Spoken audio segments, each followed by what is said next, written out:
it's 6:04, ladies and gentlemen. I'd like to call this meeting to order. We are in the lower theater of the town hall. There is a Zoom connection listed on the website. And there's also a meeting ID and a phone number to call if you want to connect. We are unfortunately do not have, we have Zoom, but we have no pictures, so we'll limp along with voice only. So please identify yourself if you wish to speak. So first order of business today is the Board of Liquor Commissioners. We have 7 of them here, so I'll read them. Shell Station is looking for tobacco license and a second-class license. Leslie's a Tavern is looking for restaurant, first-class restaurant bar license. Second-class restaurant bar license, outside consumption permit. Elk Club is looking for a third-class club license and a first-class club license and an outside consumption permit. American Legion Post 37 is looking for a third-class club license, a third-class club license. 7-Eleven is looking for a second-class license and a tobacco license. And Leasi's Market is looking for a second-class license. So I take a motion to approve or deny all of the above or none of the above. I move that we approve all 7 of these license applications. There's a second. I second. Motion made and seconded to approve all the aforementioned liquor licenses and tobacco licenses. Any further discussion? Hearing none. All those in favor would say aye. Aye. All those opposed? Motion carries. Now we'll call the regular select board meeting to order. First order of business is to approve the minutes of April 4th, and it's in your packet.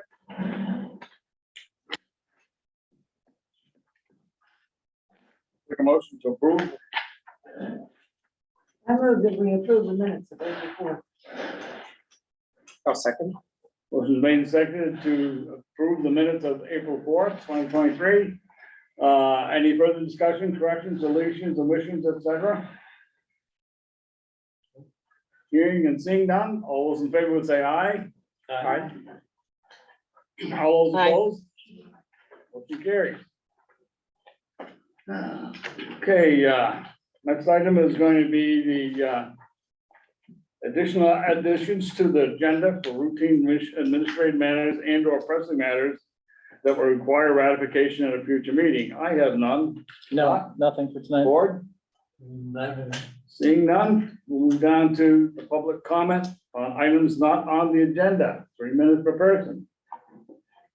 There's not Anybody, much public nobody's here. online's got their hand up, so So, fine, nobody? nobody online has their hand up at the moment. No. Okay, there will be no public comments then. Nobody wants to make any. Manager's report. Thanks. Just a couple things just for the board. You know, we're still working on some items from the LAMP. You know, we started that conversation and the fire chief and I met with Jamie Barrick today, went over some of his concerns. If you remember, he had appeared at a previous meeting and had some concerns about some items on the LAMP as well as the hazard mitigation plan. So we went over some of the items from both of those, talked about some things that might be beneficial for updating. Since we last spoke, I did speak to the Bartonsville Grange about adding them as a warming shelter, a place for us to utilize. So we've been in touch with them. They were receptive to that. That was Sue had passed that on. So thank you to Sue. We've also been in touch with the Elks. They've offered to do something with the Elks facility as well, which would be a nice option for using space that's walkable within the village. And then we still have, you know, the options if we have a large scale event to look at the school, which we'd always have had in our plan. So we'll continue to update those and still probably will have the LEMP on for your May meeting, even though the state asked for it by May 1st. I think it's important for all 3 boards to have one more look at it before we pass it on.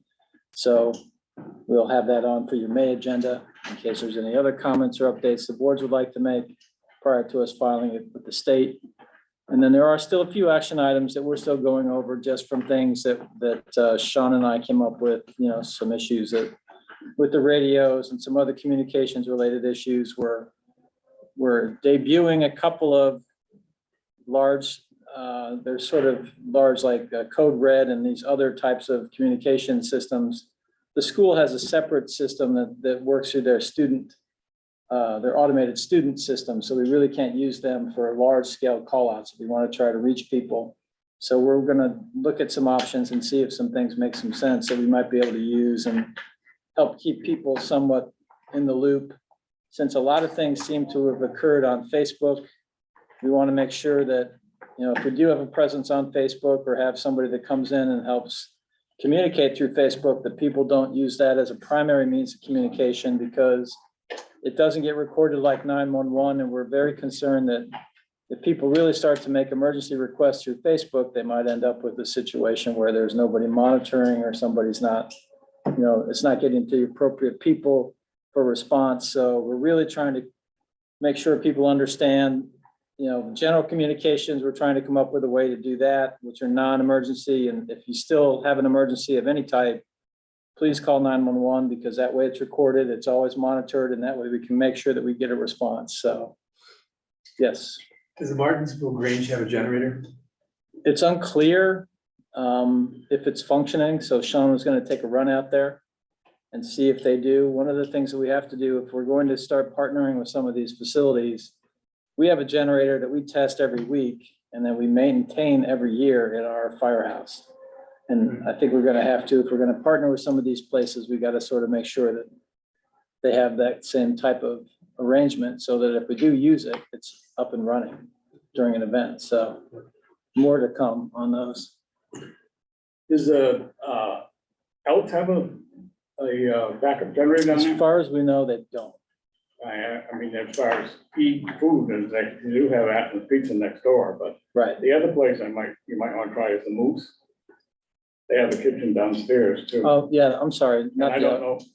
yeah, the Moose was the other one that contacted us, so we'll talk to them too. Oh, okay, good. Yeah. Cause I don't think they got a backup one either. Right. So Okay.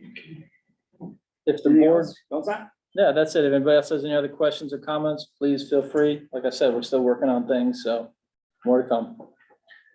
Okay, let's move on to the rest of the agenda here, and that is the Rockingham Listers update, House 480 impact. That's the one that they're gonna try and have the state take over the appraisals. So, Mr. Noble, you have the floor. Yeah, can I move up here where I can see you? That's something that at times I'm hard of hearing, but I read lips very well. That's the way it goes. I'm going to introduce this and tell you that if you look in your pamphlet, this page, the front page, is the agenda that I'm going to follow. And I want to keep to that as I may refer to this other document, which is really the purpose of this meeting. Okay, so that's where we're going. And keep this page, use the back of it for notes. And if you can, although there's not a big crowd to really get us excited, keep your questions short, because we are offering any questions that you have that are extensive. We will be glad to answer those questions in another meeting where we're not confined to other business. And just as we have already written several PowerPoint presentations that explain sections of what's in this report. They are not going to be 5 minutes long. They'll be longer. You get your money's worth. But basically, I want to start by telling you that a year ago, we proposed 4 solutions to reestablishing the Listers Board after we lost 2 members. And we went on and recruited what I consider to be an extremely powerful group, and they're sitting behind me. It's Mike Stack and Todd Edrick. I will tell you that at this moment, their efforts this year are outstanding. In my opinion, if something happened to me today, these two guys could adequately handle the lister's office on a daily basis. That is something I never could have believed. I will tell you, these guys are experts, and we are well on our way to becoming truly an independent little outfit. That said, when we first met, we decided to look at the actions of the listers department to see if it could be improved. And I'm not sure you're familiar with the following term, but we conducted and are still doing it. It'll go forever. A value analysis, value engineering project, which studies everything we do to determine what we're getting out of it and if there are ways to improve it. The report that's outlined on your outline is a result of our work to date, and I think you're gonna find it quite interesting.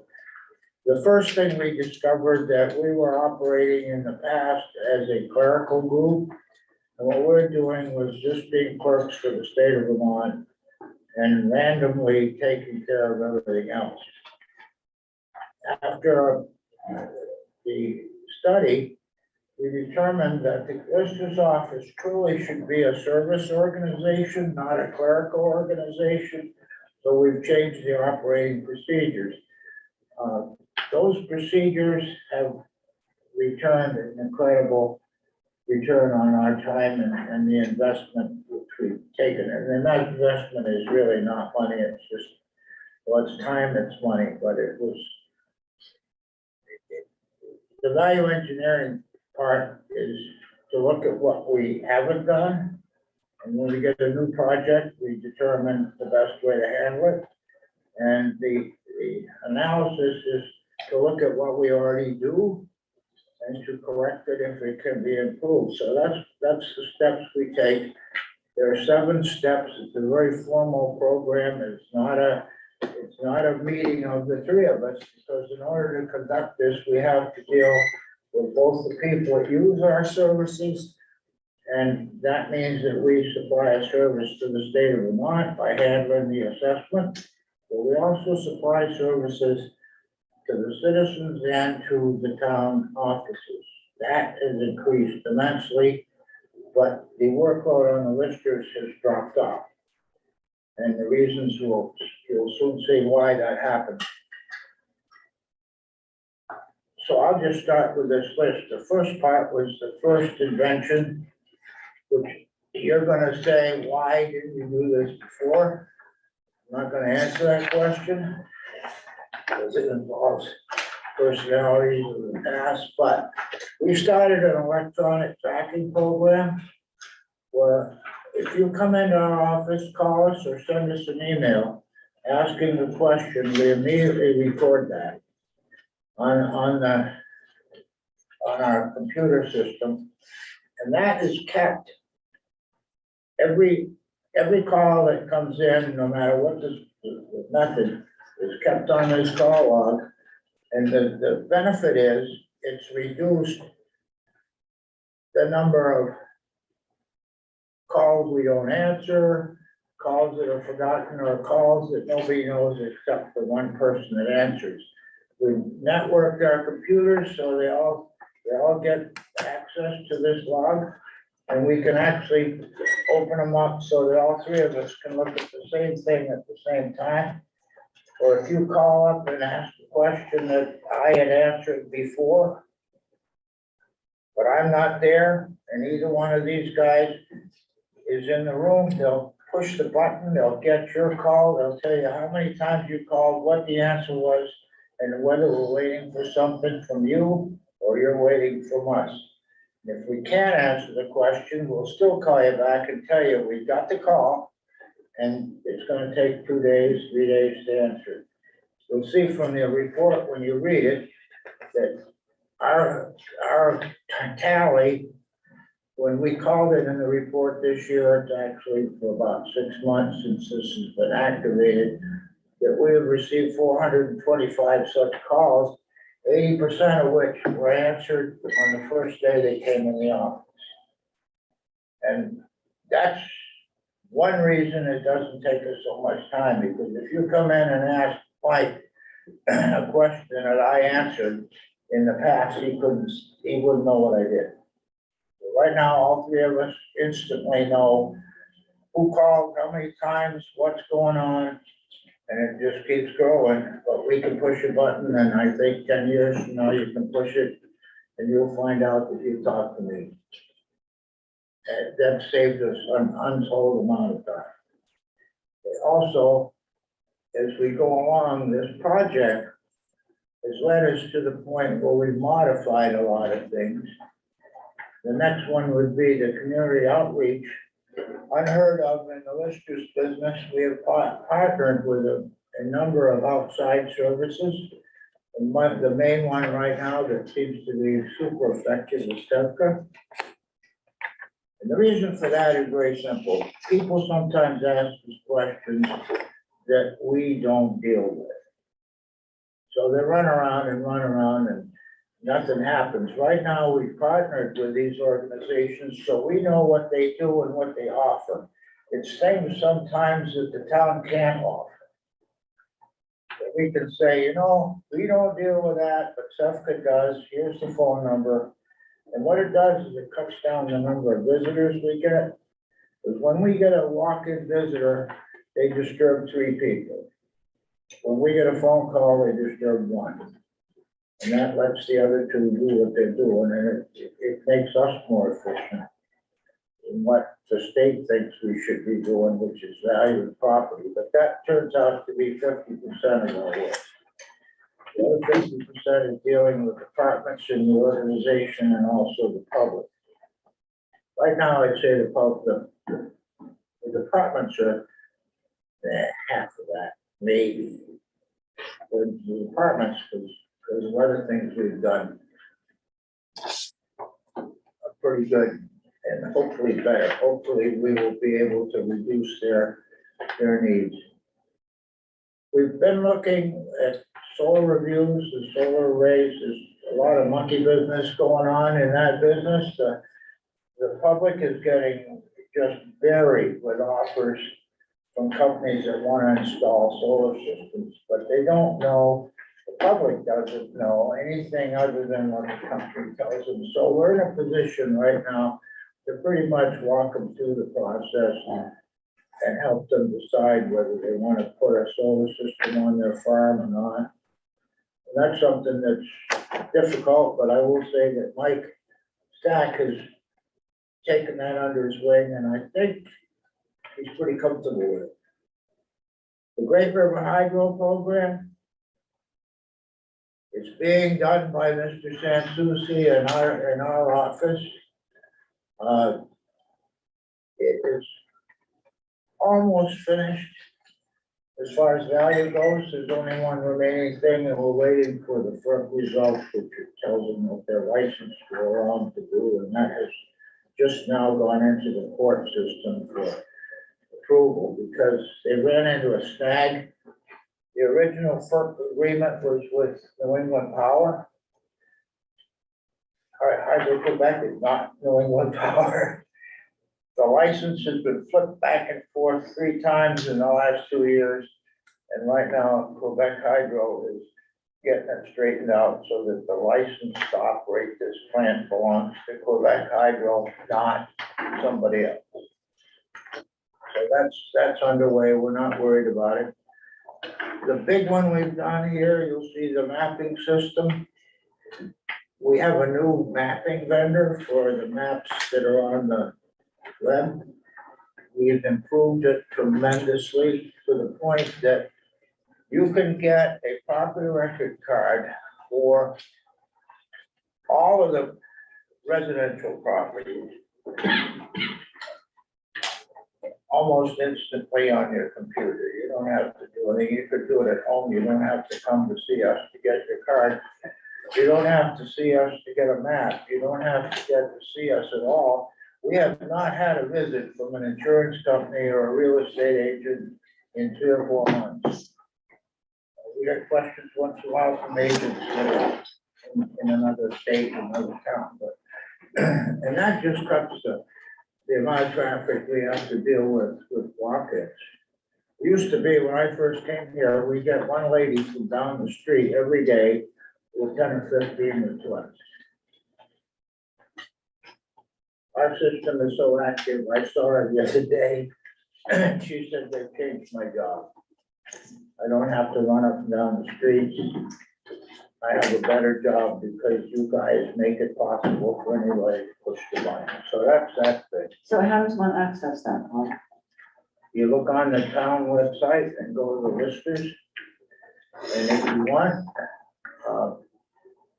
you can do two things, come up and see us. We'll show you how to work it. If you don't want to do that, call us on the telephone. Have your computer handy so you can access the web. But Mike has a program now where he can teach you how to operate it over the phone. Is that the same as the state Right. mapping system? No. The state mapping system is not that accurate. Our mapping system is now updated almost daily. And our mapping system is based on surveys, not GPS, and GPS is not always correct. But I use the state mapping system a lot. So, well, I'm not gonna tell you they're worthless, they're not, but we have all four maps on the web. You can pick them up anytime you want. There's also a new one. A new one, which is the overlays, you know, that you put on. Mhm.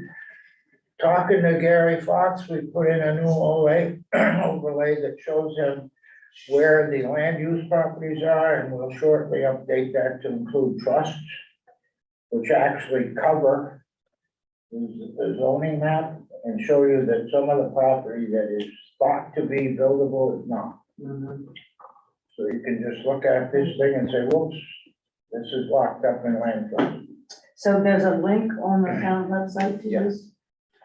But you kind of need help, you need some instruction to use it?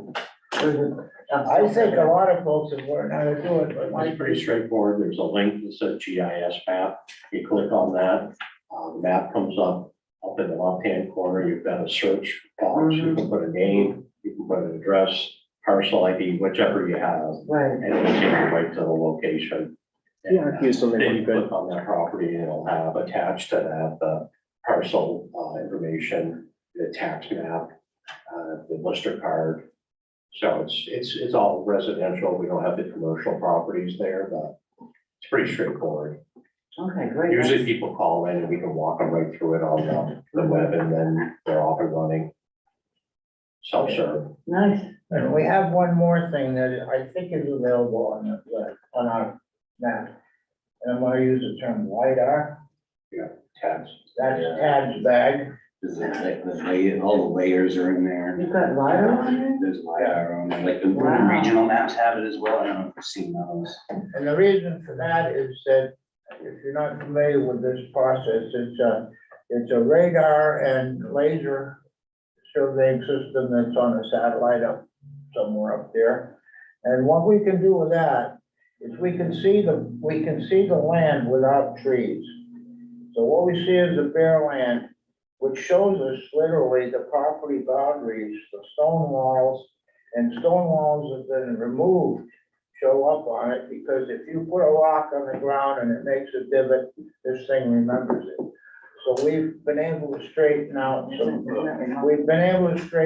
some questions on land lines, where the real place. Save us a lot of time. We're doing an experiment shortly on one of my properties that there's a historical thing there somewhere. Mike's blocked this land, he can't find it. So we had Tad look on the LiDAR. There it is. So now he's gotta go back and see if it really is there, but it shows it right away. And that What particular is it that you're looking for there? building. A building that you see? Sellable. It's gone. Sellable. Wow. But the three of us were watching the screen and Tad pushed the button and it went There it is. Is that what you're looking for, Mike? And he's going, I think so. Wow, So that's great. Yeah, it's great. It shows logging roads, ancient roads, Yeah. you know, you can find. and this is now yours. I mean, anyone can use it. Any taxpayer can access it. It's- So is that something you had to purchase? No, we got it. Don't ask him how they got These it. mapping entities, like you've got the state map, Wyndham Regional Map. Yeah, Like every time that they get a new layer, it gets shared throughout all these companies and it becomes available to get the LiDAR hill shade. There's another one called infrared where it all like the trees all turn red yeah. and stuff. And you know, the topographical maps with the 20-foot contour. So is that particular, not just the LiDAR, but the new mapping company is very easy to work with. We've established a pretty good friendship with those guys, and they respond to change the creation of a map that shows you trust properties and land use properties. It took us, what, maybe 3 days to get the data together to send them. But as soon as we send them the data, they pop it on the website. So we've already found it useful for the water and sewer departments, been Oh, yeah. active looking at it. We've had some of the road guys looking at it. So it's just something that we need to pass around, tell them it's available. If they don't understand it, it's easy, give them a call to us, we'll tell them how to work it. And it saves people hundreds of hours. Yeah. And it saved the road guys a wicked job. They were looking for pipes and things. We don't have pipes, but we have pretty good idea where things are. So as we learn to use it, the people who use it have a tutor to tell them. And what that LiDAR in particular is, it's a learning process on how to read it. You're gonna see something and you need to kind of get your mind in the right frame to understand what you're looking at. Is it a stone wall or road or ATV trail, things like that? But they all show up and we think it's gonna be great. I've talked with Gary this today. He's gonna have to play with it. The reappraisal preparation part, fascinating. We're gonna do a little more work on that in another subject that's down the bottom. But we had scheduled a reappraisal for this year.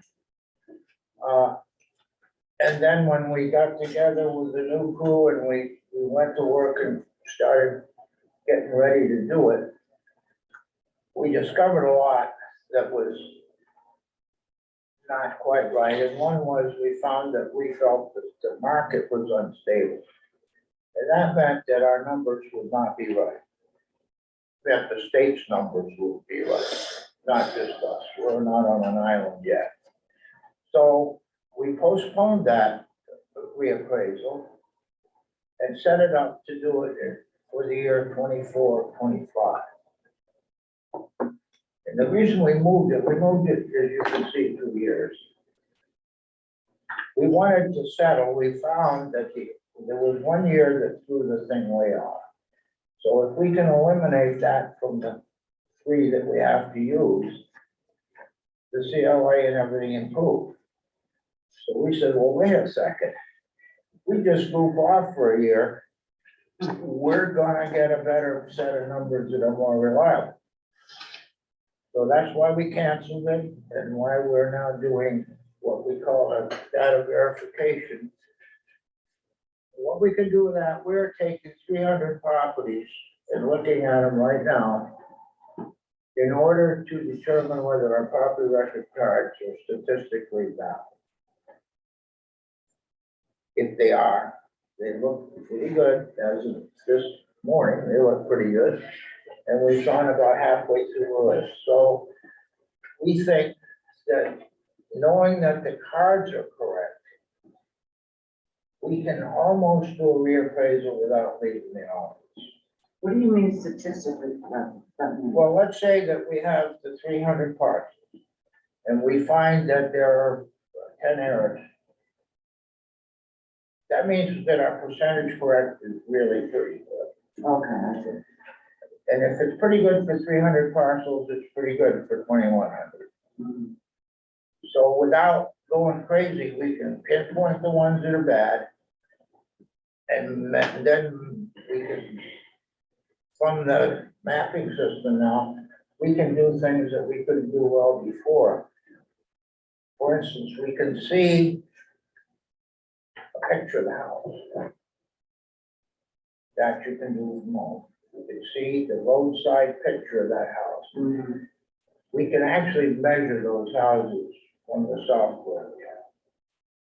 So now we, instead of running around in the snow, we can measure from upstairs and see if we see a 24 by 24 house and we measure it on the computer, it might say 23 feet, 3.5 inches. It's a 24 by 24 house. And we round off to the nearest foot. So we can do measurements like that from the office. If you have a building permit, normally now we can see a picture straight down from the sky and see if you finished it or not. We have a building permit, says you're adding an L, it's not there. This is sitting in the warmth of a nice office on the heat. Mhm. So these things are saving us time, it's saving the town money, and it's improving the accuracy of what we do. And we use the data verification system to check whether the computer system will help or won't. So we actually now, on the verification, we do both. We look at it with a machine and then say, let's go see the property and see if the machine is like it. Sometimes it does, but it doesn't very often. It does when the satellite hasn't gone over in a specific time. So, Paul, if someone's made an improvement to their house, didn't pull a building permit, you spot that at the Yeah. You can. We check all the building permits 3 times a year. So we pretty much know what's being built. So you could catch somebody that's done an illegal build without getting a permit, just by kind of, We can tell what's hanging on your clothesline. you know, well, like I say, if you suspect that somebody's done something to put a ditch on or something without a permit. without a permit. Well, you know, it's kind of fun. It's kind of fun, and if you're a scientist like I am, you kind of laugh at these modern calculators that give you 9 digits. And everybody says, well, that's really accurate. Well, really, they're not. The thing just gives you 9 digits because it's got 9 places to put a number. It's an average, it's not a real measurement. And because if your hand shakes, it changes the dimension, but you won't see it flip on the dial, it waits. So what we do, LiDAR measures to 1 millimeter. Now, that's the thickness of a regular 4x5 card. Not the size, the thickness. It can measure that well. We don't have a tape that does that. And then we round it off to a foot, so, you know, we're not that good. But it's been very powerful. So that tells you about the reappraisal. At this point, we're stalled. It becomes part of the last parts. We're stalled right now because of this act or this legislation that's going through trying to go through the House and Senate, which you'll see on the bottom, property valuation review H4H. There is a plan underway to take away the assessment process from the listers and turn it over to the state. It is being seriously opposed by towns, states, people, me, whoever. And so right now we're in an information providing mode. The state has stopped all the appraisals. Mainly because of the thing I think we sent them where we showed them that the current market was so unstable, you couldn't tell where it was going. And it's not telling you the truth. So if we reappraise with bad data, we're gonna reappraise again in a year when the data improves.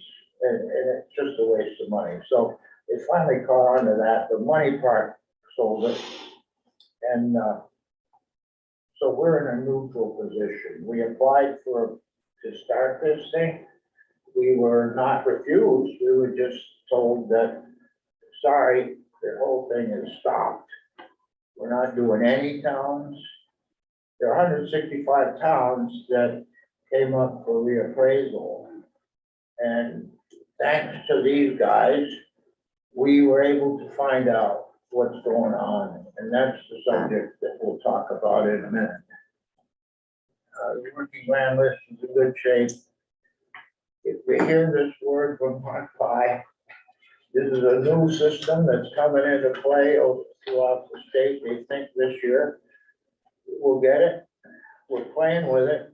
We're now running dual systems. We're running the old system and the new one to see if we can make it work. The state thought they'd have it up and running 3 years ago. It isn't running yet. It's because as other towns and we do something with the new one, it doesn't answer the question, so we don't use it. But it is being worked on by the state. And when they get it done, we'll switch to that. Now, the part that I want to just spend a minute with, I hope I'm doing well, is the market situation awareness part, which will lead you right into this thing on the 480. So I want you to look and don't panic. I want you to look at these sheets. And the first thing I want to do, if you're not statisticians, is anybody here a real wizard?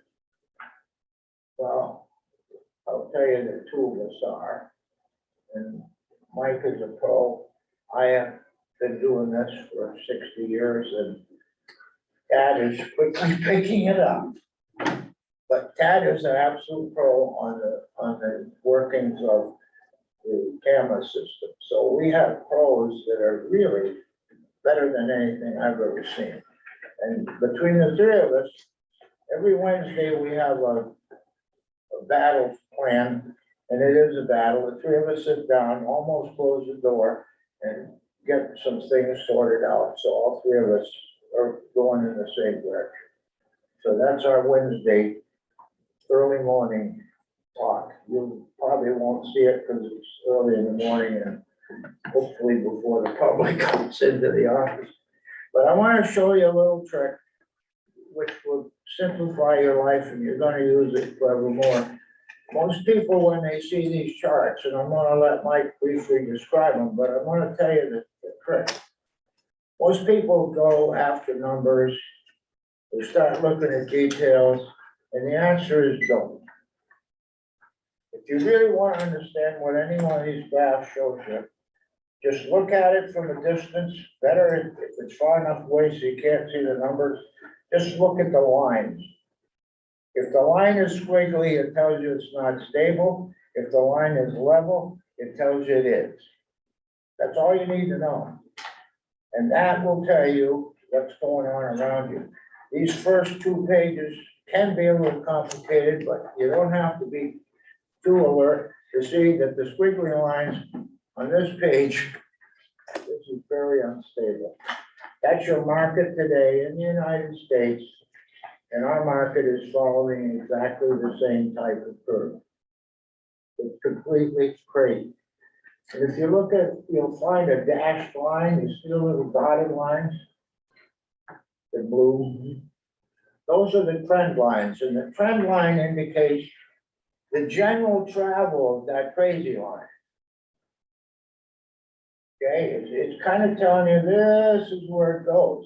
So all you have to do is look at that and you see, well, the trend line is going down. The trend line is flat, the trend line is going up, but the actual data as it comes in by the day or the month or the week is wiggly. And when it goes way off away from that line, you've got a totally unstable situation. And that's why we stopped first year appraisal. Then you wanna flip the page. I think these are better, by the way. Mike says, yeah. These are our own personal drawings. Start looking at the top one. And that are the sales in Rockingham for 3 years. And you can see that little trend line that's zooming up there, the little dash line. I handed that to Mike. And he says, wait a minute. So I said, well, one thing it does, it straightens out a misconception about the whole business that goes on in the state of Vermont right now, and specifically, you know, our big bag is Rockingham. If you notice the beginning of the trend line on the left-hand side, it almost touches a little bar. That's the beginning is April 1st, 2018. Okay, and it's going up to April 1st, 2022. That's the 3 years we're studying at the present moment. You see the trend line is like that. What you're gonna notice is interesting. We continue that trend line on the left side to go back 4 more years just to see what's happening. We've been very stable, selling 30 to 34 houses, valid sales every year for 5 years. The line is nearly flat. And all of a sudden, just in the middle of the year 2018, you'll notice it started to go up. And you see it continues up. Until right now, we're up at about 80 properties here. So our sales have gone up from 30 a year to 80. That's what you're seeing. All these purchases you see. The interesting thing is, if you can see it, if you hold it far enough away, this is a trick, hold it away, you're gonna see that line is not straight. That line is beginning to drop. Sales are actually beginning to drop. So what that does, it doesn't tell us anything, it makes us ask a question. Why? Well, number one, COVID didn't start this mess. COVID came along in it, because COVID didn't start till 2019. So something else happened. Michael dug into this, and we think we found most of the reasons. Part of it's economics.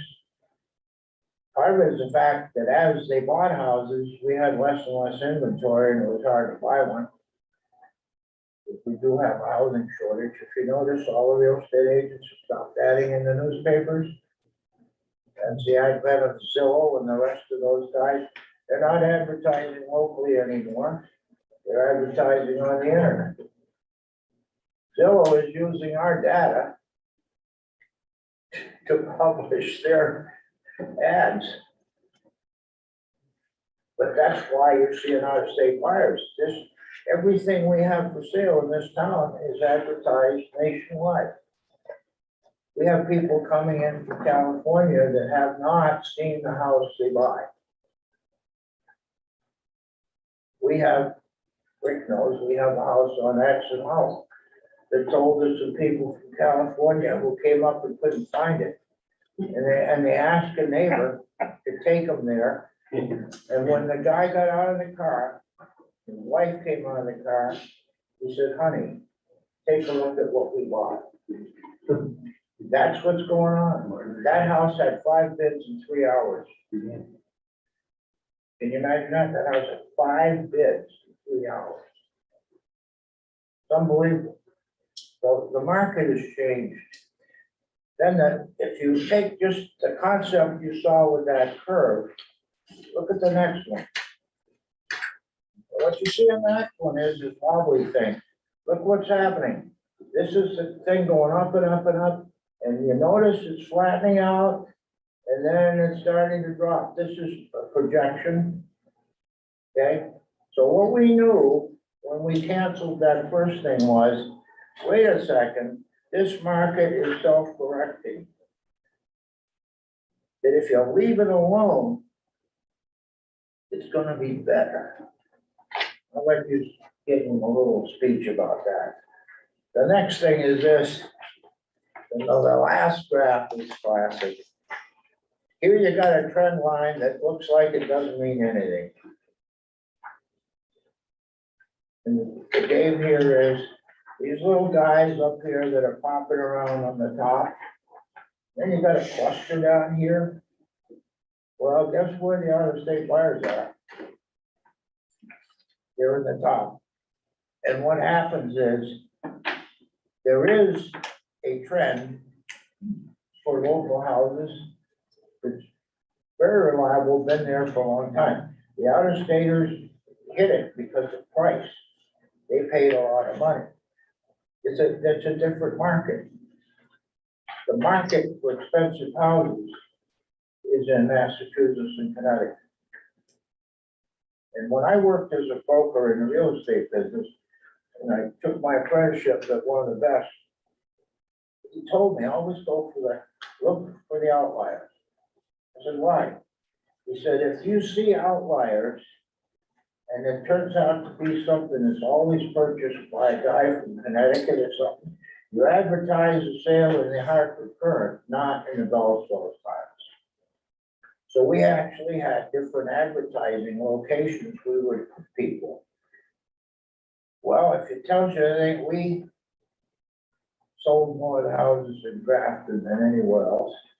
We kept our sales stuff. We never changed it because we knew they were only going to last 5 years. We'd sell it again. And we advertised in the Current, in the New York Times, and in the Boston papers. And if you go to Grafton, that's who lives there.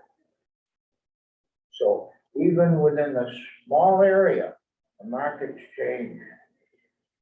And this is why we come to the 480 business. We're suggesting to the state that the only way you can keep track of this is live here. The only way you can do a good job as an appraiser is to live here and to report to the citizens of this town, not to somebody who's talking to somebody in Montpelier who has never been here. To me, that's the real nut. The other nut is, it just seems everywhere I have researched that everywhere it says the people who appraise should be residents of the town, voted on by the townspeople and represent the townspeople. The town has to be involved. And that's what we're gonna lose. And everybody else is pitching in and saying, wait a minute, guys, this is the wrong answer. We need the town to stay in it. What's the rationale for wanting to change it? The rationale appears to be that the 165 towns that are required to do a reappraisal, it overwhelmed the appraising business. A lot of towns hire an appraiser to come in and help their listers. There aren't that many appraisers to handle 165 towns. The state thinks they're gonna start a whole new department to do this. You can't believe the expense, because then we say, well, how do you do grievances? Is that guy gonna come down from up here and sit here in front of the BCA?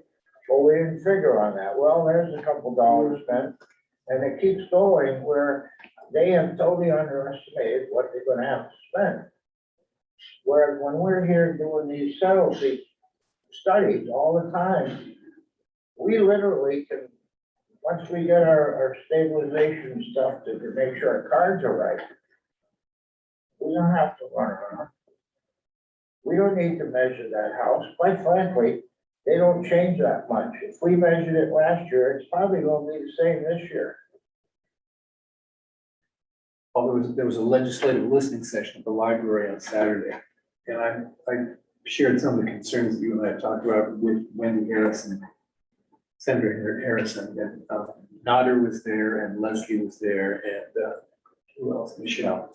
And I cited an example of our Lister's office and what a fabulous job you guys do, and how she said most towns don't have the kind of expertise that Rockingham Sure, has. most towns And it's don't have the office, so they're all these other towns that are struggling. And I agree with you, the state solution is absurd, it'll create a giant bureaucracy and it'll be much less responsive. Yeah, but that was her response, and I'm hoping that, have you written to her? I spent an hour with her yesterday on the telephone. Great.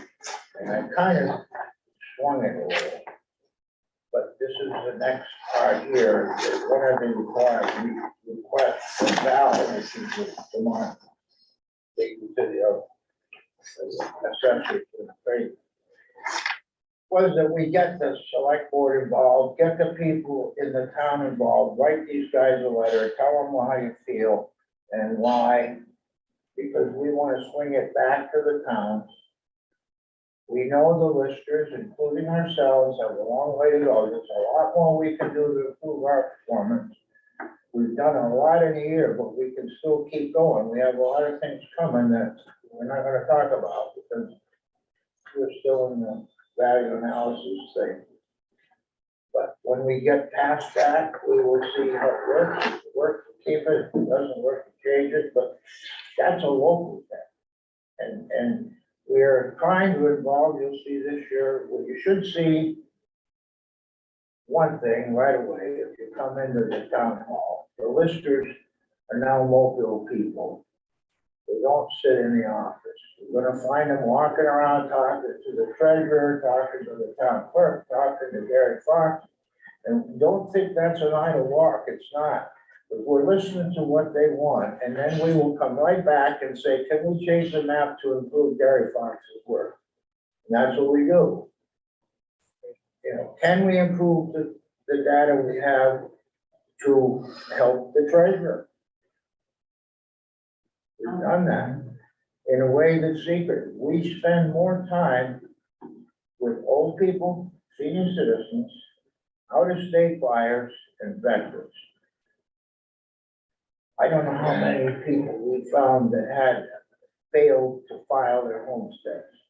Mike is a homestead guru.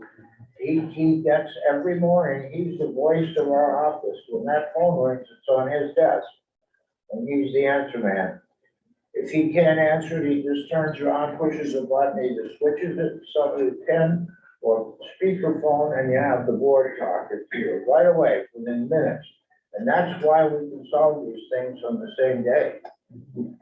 Oh, one of the things that I'm starting to work on through the Wyndham Regional Commission is exploring the possibilities of inter-municipality shared services. And one of the things that they started doing some surveys on this a couple of years ago in Brockton, that many of the smaller towns said is they would like to jointly hire appraisers and listers because they don't have them in other towns. And That is being done. yeah, it's a couple towns are already doing it, and we're trying to promote that more widespread. How do you feel about that? Do you think that works well? In my mind, that here goes, you saw the 4 steps you could take in a town. The most expensive was to have your full-time with the secretary. So there would be no.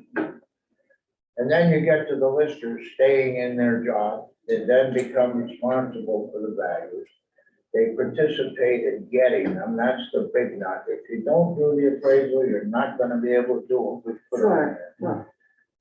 But there are towns that have, I think, Westminster, Putney, and Brattleboro have hired somebody to assist their people as a group. I had thought one time that properly organized, we could handle, honestly, we could handle Westminster, Athens, and Grafton along with us. We have the capability, and we probably pick up 1 or 2 people from their towns to be in the board. But it hasn't come to pass, it hasn't been discussed. But the problem with listers is that they're part-timers. Most of us are old. Except that. Spring chickens. Are- But the point is, to become what I am takes 13 years to study. That's wrong. You should be able to do the same thing in 2 or 3 years. The reason is the training is terrible. And the training is terrific, but the organization of training is terrible. I'm having that difficulty at least with that. There may be a way around it. I have to work on it some more, but the IOOA is now offering these courses online. The question is, and you can take the test. So you can take the course, pass the test without going to a class. And you can take them as fast as you want to take them. That's not the way it's been done. They offer 3 a year, you wait, you gotta take 18. That's a long time. If you can find it. I had to go out of state to crush a menu of food. And at that point in time, the state wouldn't pay for out of state training, so I had to buy my own tickets to go there. It runs about $2,000 a course when you start doing that. That's not a fair thing. It needs to be a change, but it could be changed.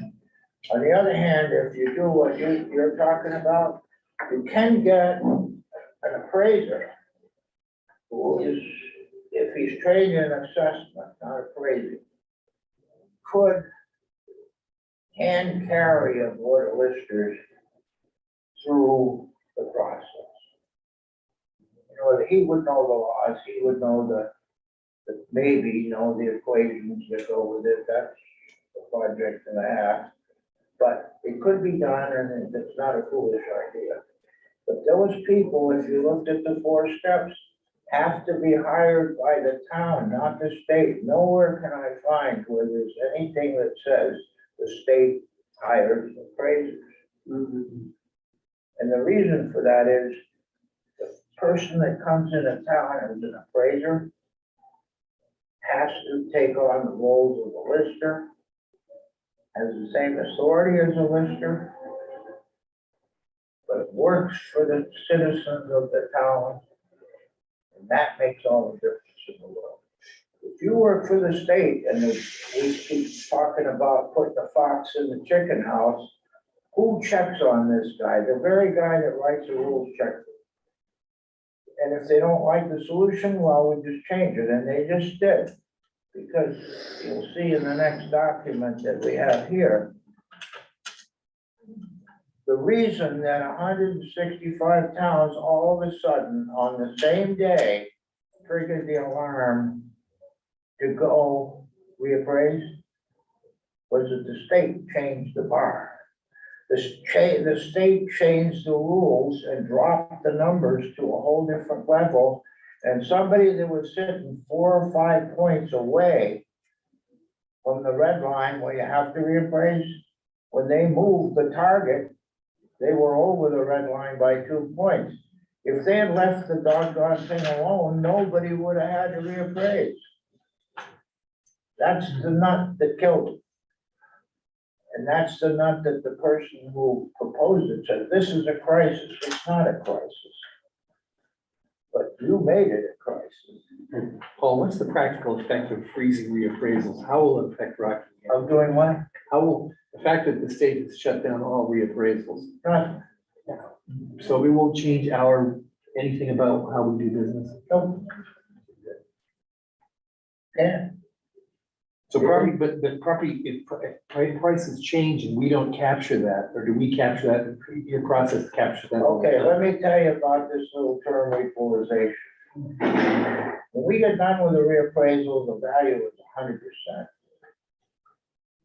Let's say this CLA, which is the number that scares everybody, which shouldn't. CLA is a meaningless number. Let's say 75.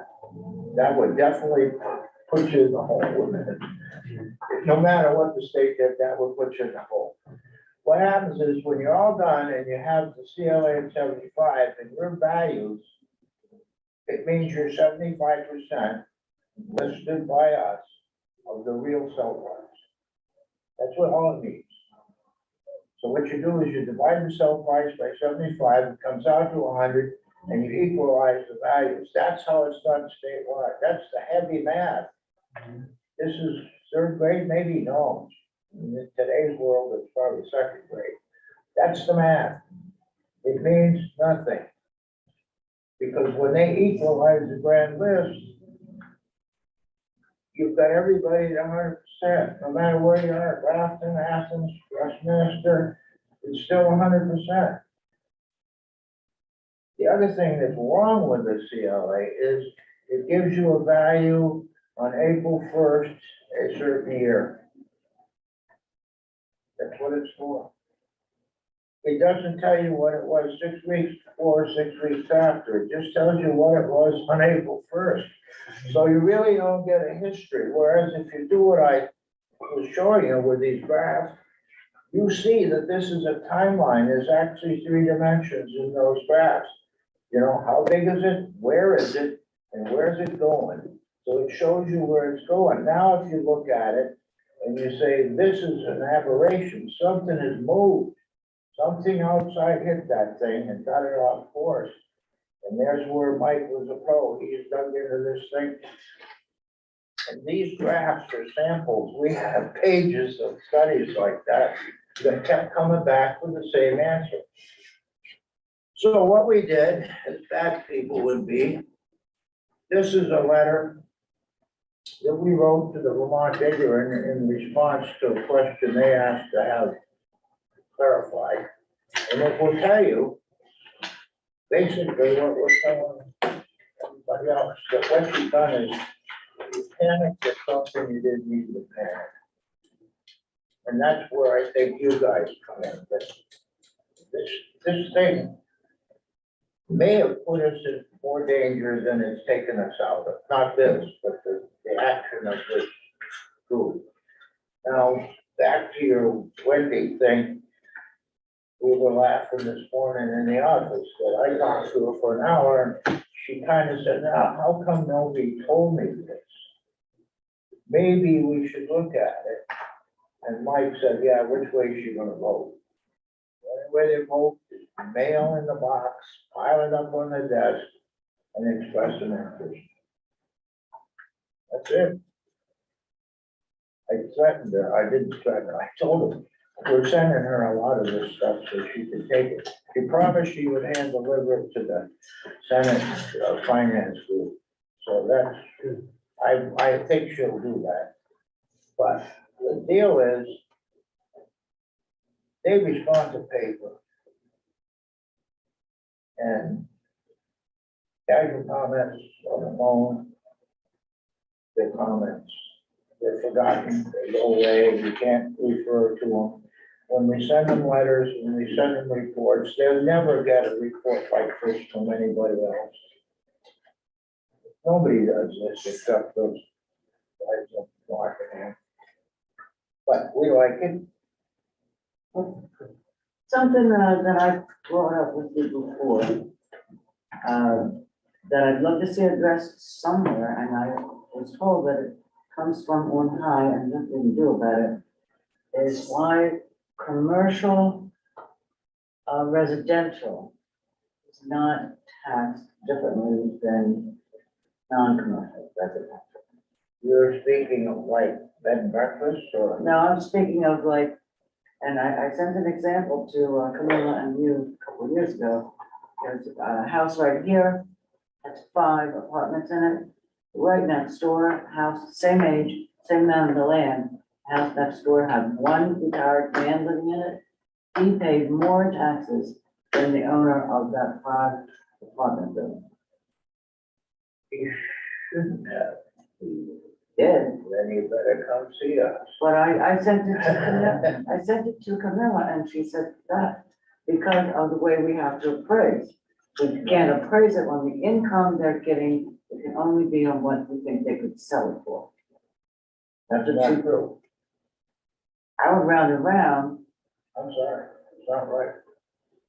Okay, well, maybe when you look at your cards, you should look at that sort of thing. Cause when I was looking on the Vermont GIS map, I found many, many examples of When that. we appraise a property, we appraise it 3 ways. We do it with the cost approach, how much does it cost to build this thing? We use a market comparison, take a look. And then we take those two, that's the dominant ones, the market and that. So what happens is if they don't agree, then what we have to do is go back and reconcile those values. And that means, this is a little judgment call, where you decide that, I'm sorry, the cost approach does not apply to this building. You can't do it on use, but a commercial property, 5 apartments is called a commercial property. So there is a standard, and the big one there is, if you notice, if you try to pull up a commercial property on the website, you will get very little. Reason is it discloses the cash flow and stuff with the owner. We don't do that. We've never released financial data to anyone except. Right, that's of course. How, if they're getting five rental incomes from that building, how do you track, because that's the rental income it produces is part of its values, right? Yeah. So wouldn't that be part of the equation? It is. All right, well, I don't wanna keep everybody here all night. I will send you tomorrow this example I'm speaking of, and there are many others downtown. You're to blame for half of this, you know. You guys don't know the story, but this lady said, what do you guys do? And this is your answer. We did listen to you. What are you doing here all day? Now, And they had to go, geez, I'm not sure what we do. I think, Mr. Gold, we talked earlier this evening. I think it's now your turn. I'm not gonna speak for the board. What the direction is, it looks like is that they would like to probably have a letter from us as a select board to these people and say, we don't go along with your decision. Yeah, sounds good. So, I think you gotta support that you want the local board to do this. correct, we support that we support listeners. I think you guys are heading the right direction, as Paul said. I know there's 5 towns in southern Vermont that have hired a lister. Yeah. Because we go back before you guys were in an educated group. We hired an outfit from Massachusetts. Oh, And you remember the horror show that happened there? Yeah. It took 2 years to straighten out the appraisals that they had messed up. Because they could never show up, but we showed up. They probably charge. You called on the phone and that's how you got your answers, was on the phone. 9 times out of 10 was, what we got is that's what you phrased that. You had no argument. So, this thing of hiring an outside appraiser is crazy. The only saving grace we have is, this is the latest VLCT printout from today. I just got this in the mail and they're gonna do 2 delays. One, the first study is supposed to be done by December 15th, 2023, whether it would work. That's on a 6-month implementation. The next one is another year, December 15th, 2024. And they're gonna study an 18-month, if they do it in 18 months. So they really are just out there They don't know what. stepping on eggshells to see how many they're gonna break before they really jump off the bridge and hang themselves with a short rope. You know, I got that thing today as well. Did you notice that ballot? I assume that's one that you were talking about? Okay, So what happens is PBNR, the property valuation group, that's part of the tax department, has said to the legislature, we don't think it's right. Here's a guy that's gonna do it. He says, no, I don't think it's right. I can't do it. I don't have enough people. Which is true. They don't have enough people to handle what we're doing today with it. So here we got the guys who are actually in the trenches don't do it. Then we got the towns saying, and the towns complained earlier, way early, and everybody said, ha ha ha. Well, ha ha, it didn't work, and they said, no, you're gonna do appraisal right now. And that's when the 165 popped up. And they refused to let us say, wait a minute, this market is so screwy right now that we don't really trust the numbers we're getting on sales. Now, there's a lot of reasons for those numbers, and if you want to spend a second, this guy knows. He has gone into the darkness. And I'm telling you what he I've gone is. on pretty long. I don't know if anybody has any questions, happy to answer them, but, you know, I do think a lot of this is a function of the politicians are, you know, taking a line and taking it straight up into the right, and we don't think that's gonna continue. Right. We think it's an aberration. They're trying to fix something that isn't broken. There's, you know, this is all part of that situation awareness. You have to understand how we got here. You have to understand where we're going. And we do not believe that this is a normal situation. It's an aberration brought on by the government spending and the liquidity injected into the system by the Federal Reserve. That's not sustainable. They're reversing it now. We're seeing it start to impact the markets. So, you know, it's a classic example of people trying to fix something that they don't understand. And we're trying to help them, you know, just chill out, and it's going to prove itself.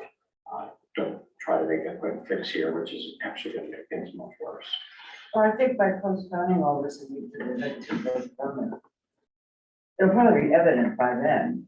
That's the. Exactly. It should be very evident, especially with interest rates going up again, you know. And the problem is, in one respect, we have conflicting interests. When the interest going up, it's hurting the people with the lower income. They can't get along. Look at it. So what do we see? I'm a great believer in the consumer confidence index.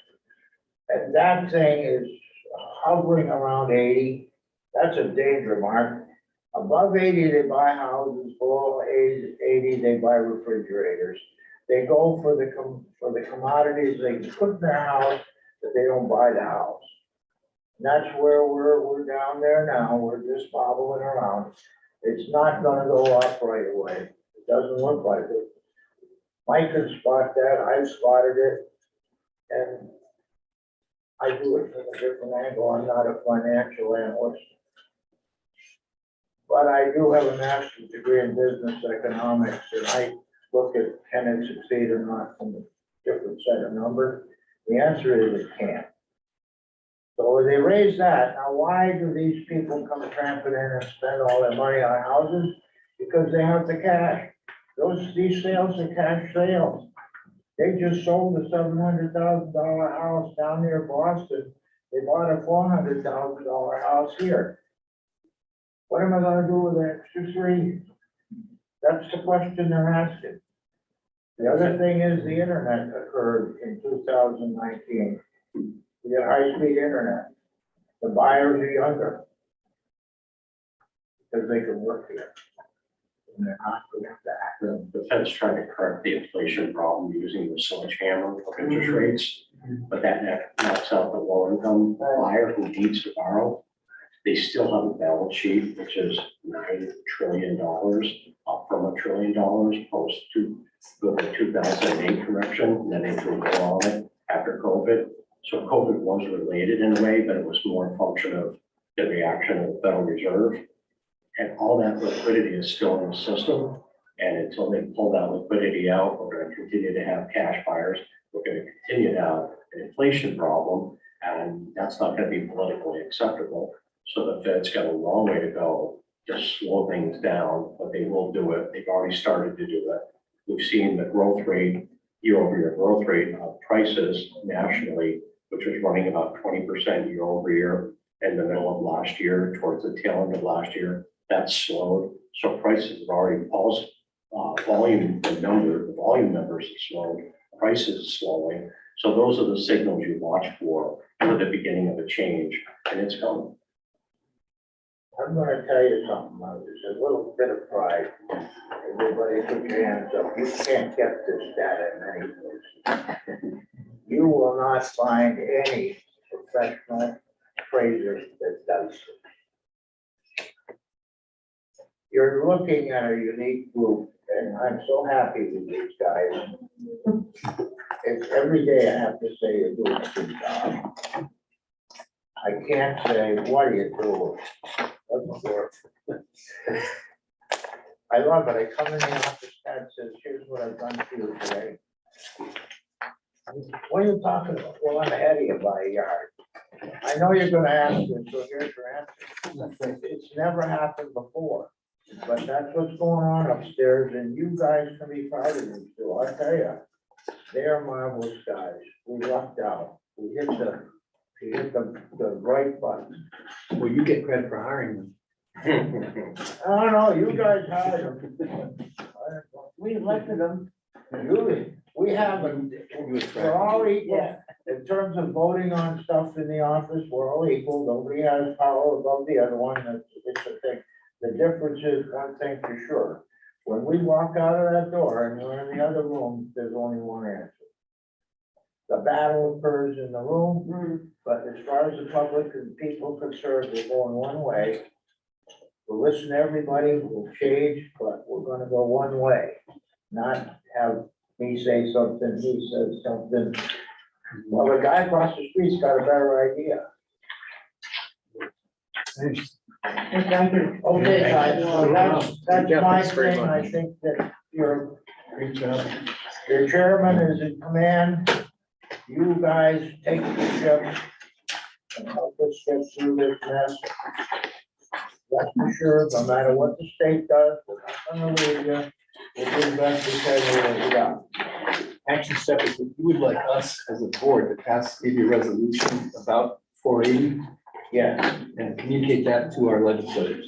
and then we'll even make you a better deal. I've been told by Wendy, the best way to get stuff there is by email. I told her it'll clog up your machine.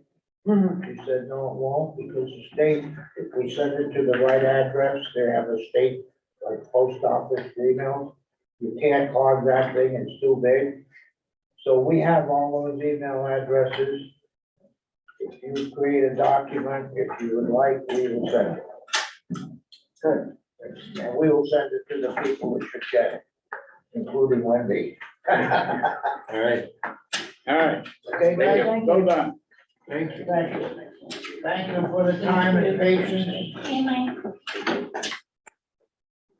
That might- Well done. Okay, so it seems to be a consensus that we need to have a resolution or a letter or something going back to support our listers and to oppose the state taking over the appraisal system. Yeah. So do we want to have Scott write something up and we can sign it?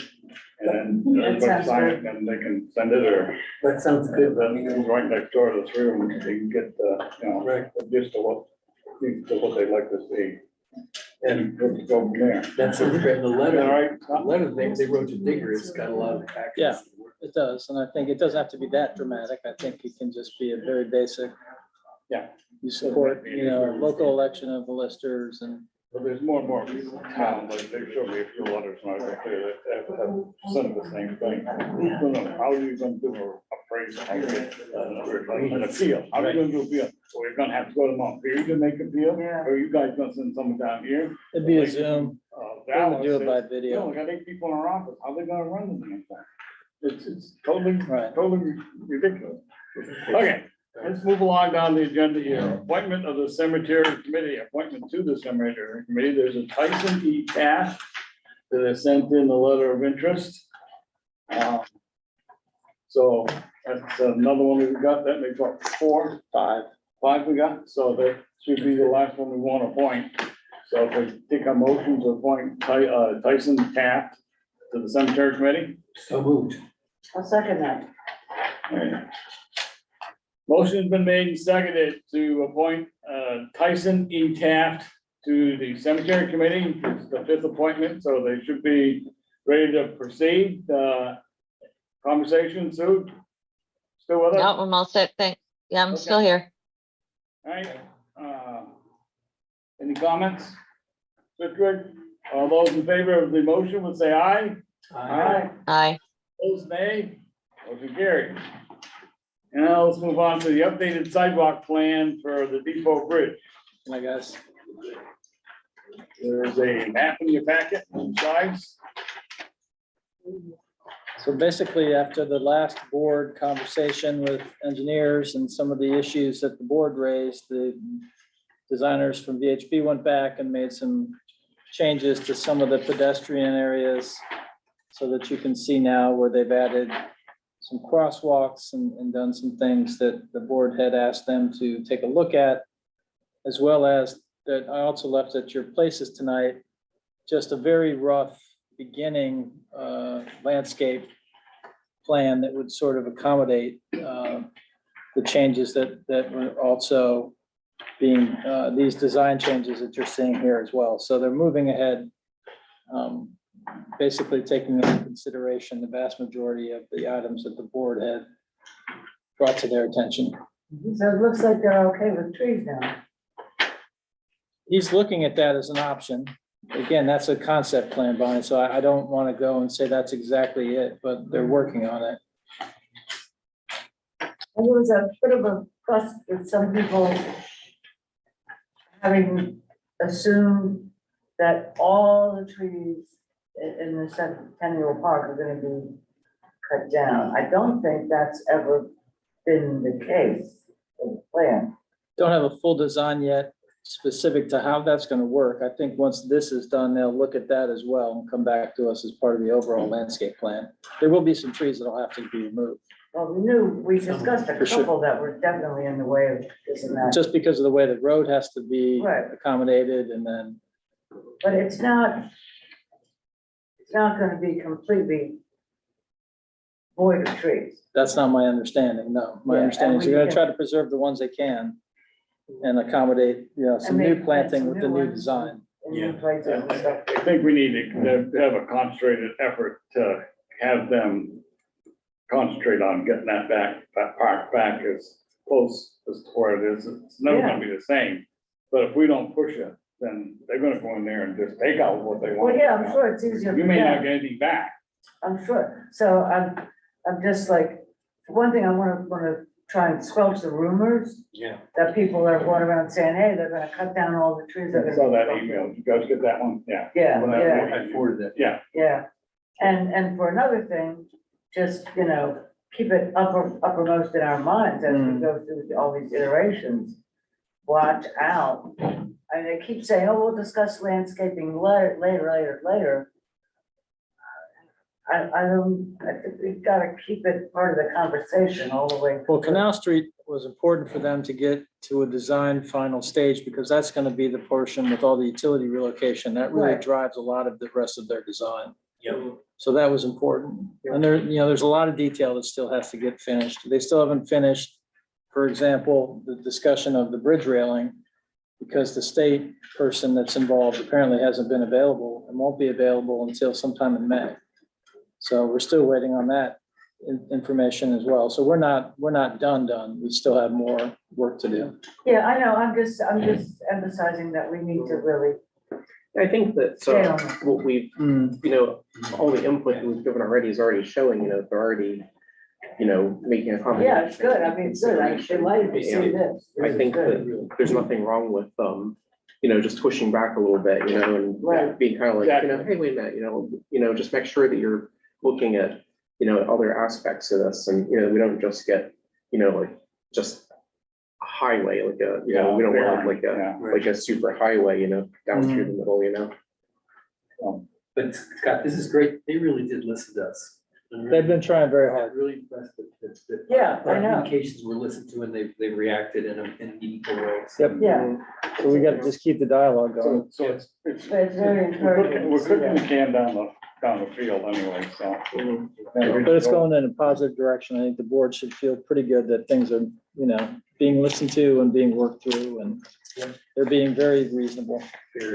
And I'm just gonna say it, but I think that with the pedestrian bridge, I personally think that we're passing up a real opportunity there to really do something that is beautiful and striking by not painting it.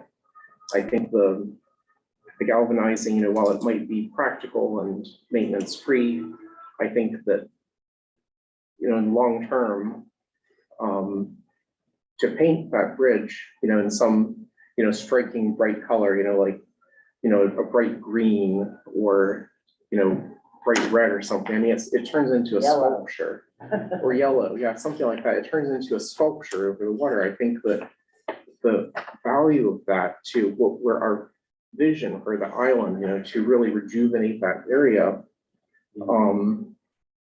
a bridge is the best placemaking element you can have. It might make it, an expensive thing or whatever, but I think that it would have so much impact in, activating that space over there, that would become such a focal point and have this beautiful, sculptural arch, that's highlighted and a really striking color over the canal, and it really makes that, that grounding centerpiece for the vision of all the rest of this development we want to create.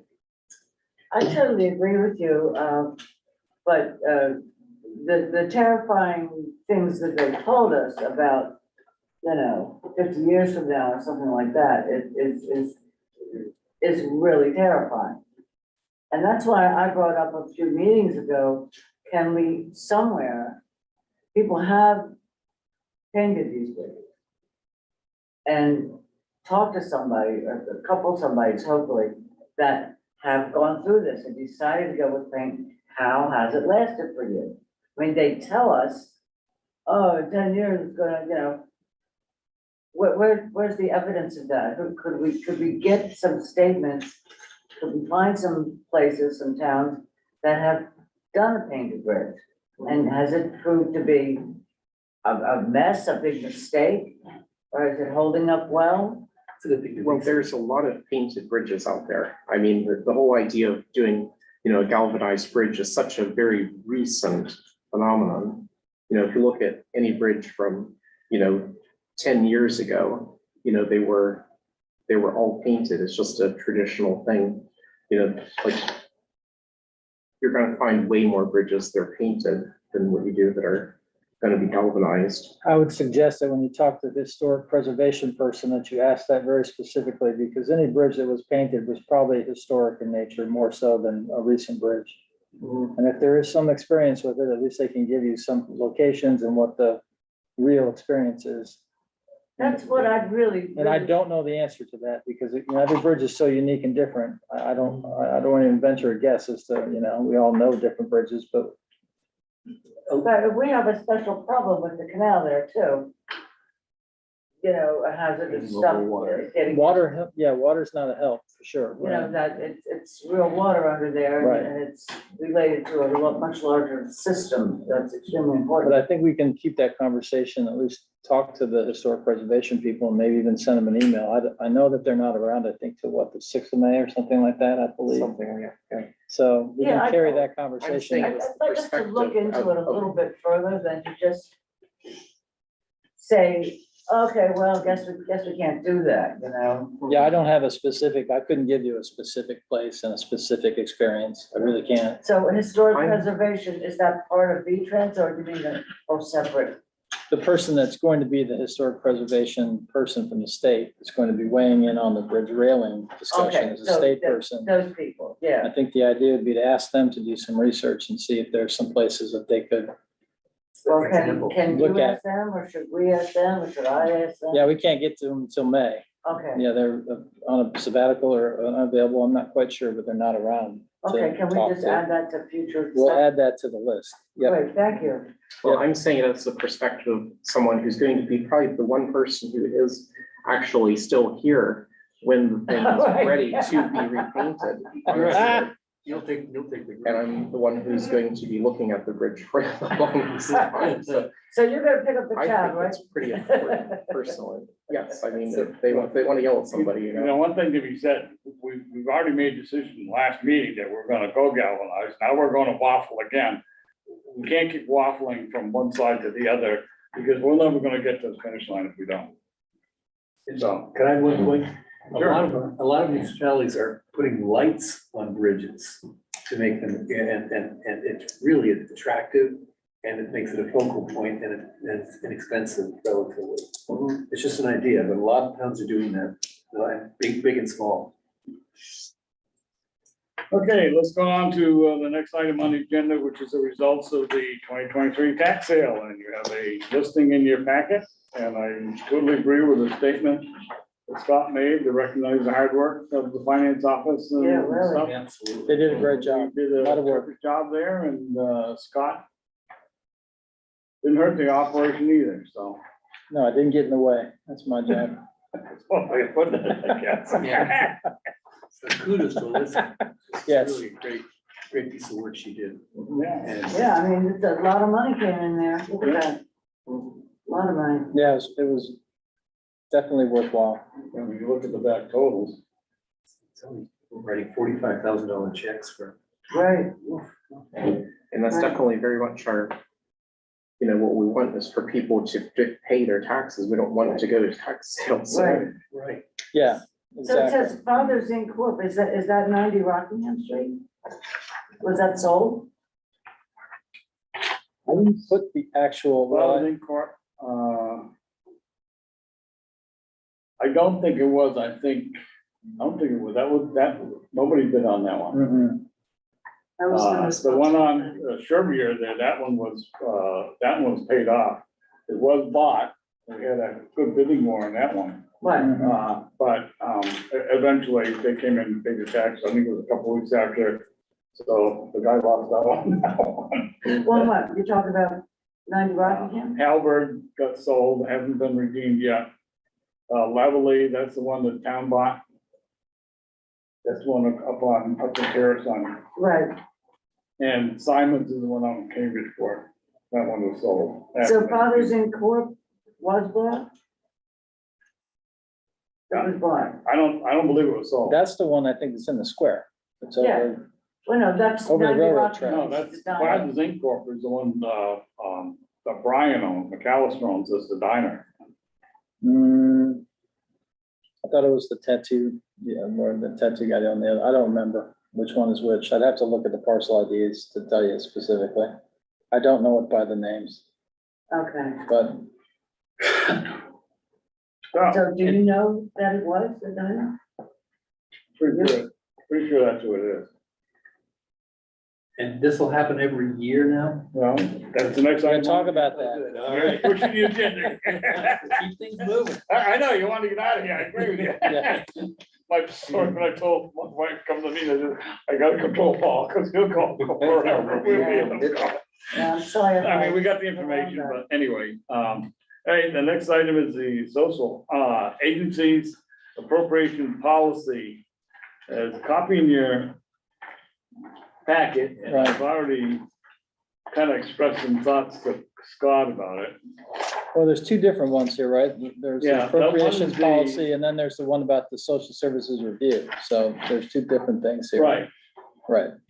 The biggest change here, Peter had asked about, the one thing that we had to change, there was a state law change, was the 47 days before the annual meeting. So that was the actual, we had to change the policy just to meet the state guidelines for the requirements for the notice period. So we've done that.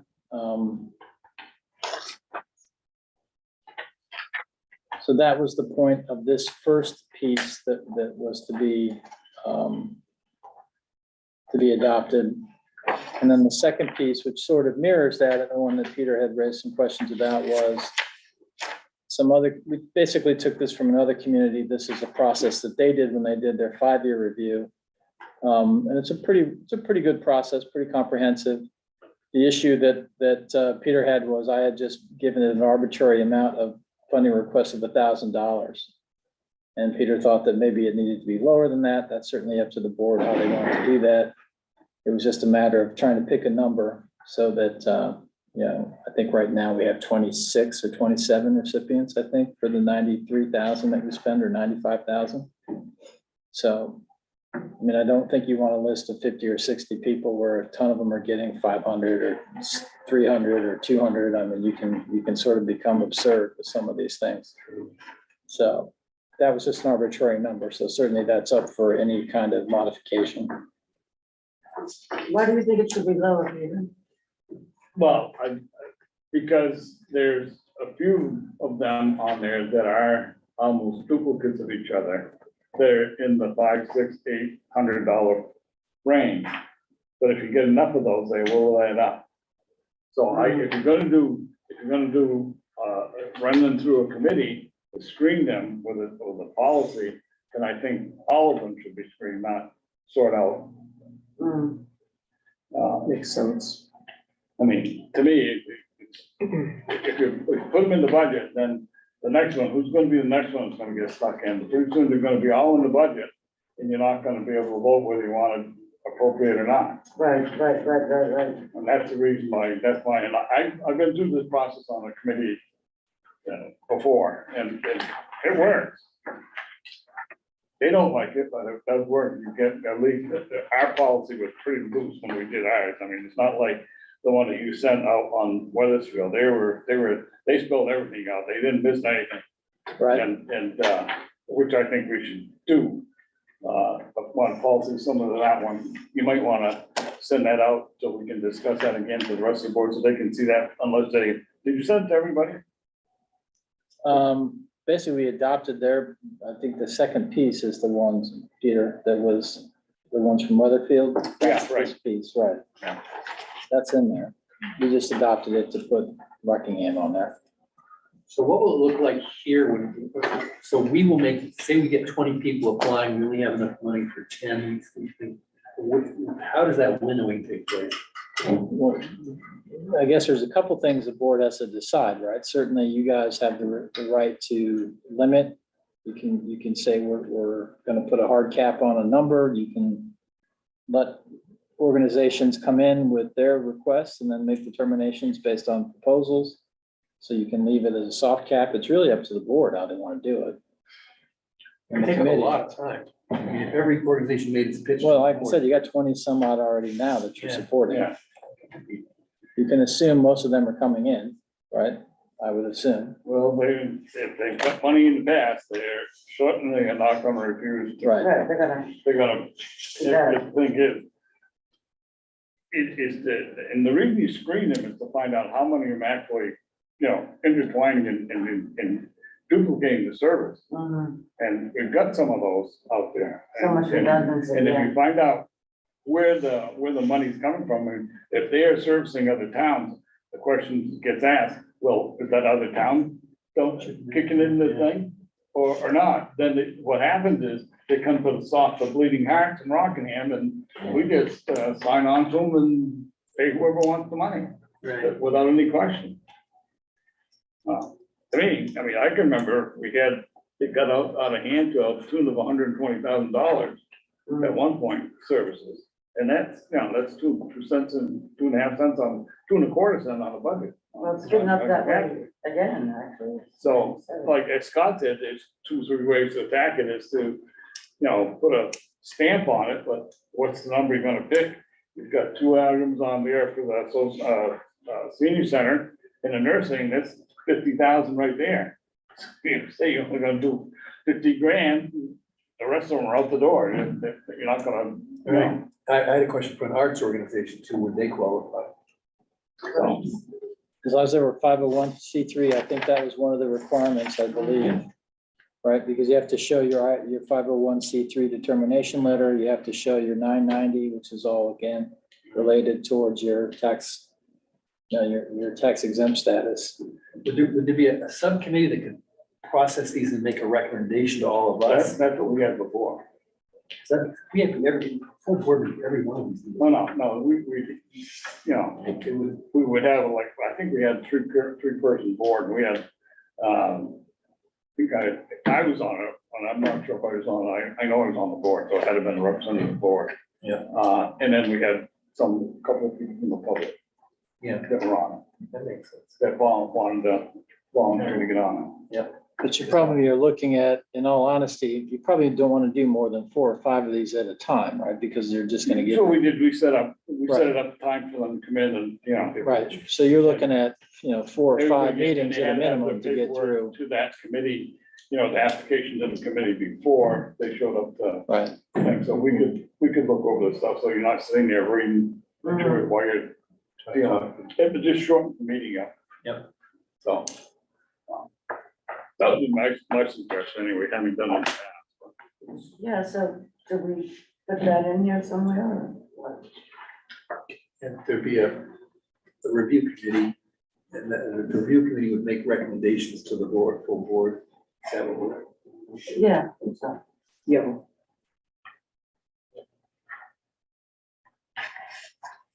The other thing you might want to consider too is you want to give them an appeal process if they get denied at the board level. It's kind of redundant. I mean, if you're denying it once, why do you? Yeah, Well, I think their denial rights would be they would come to town meeting and ask to be funded. So, That's their ability to get funded. If they're not, if they don't get through the committee process, that would be their ultimate. right. And also, if they ask for $20,000 and we say we can give you 15, that's the other thing that can They happen. can come to town, again, they can come to town meeting and make a request. So, But yeah, so the second piece does say that you would appoint an ad hoc committee for social services review, and that they would follow this process.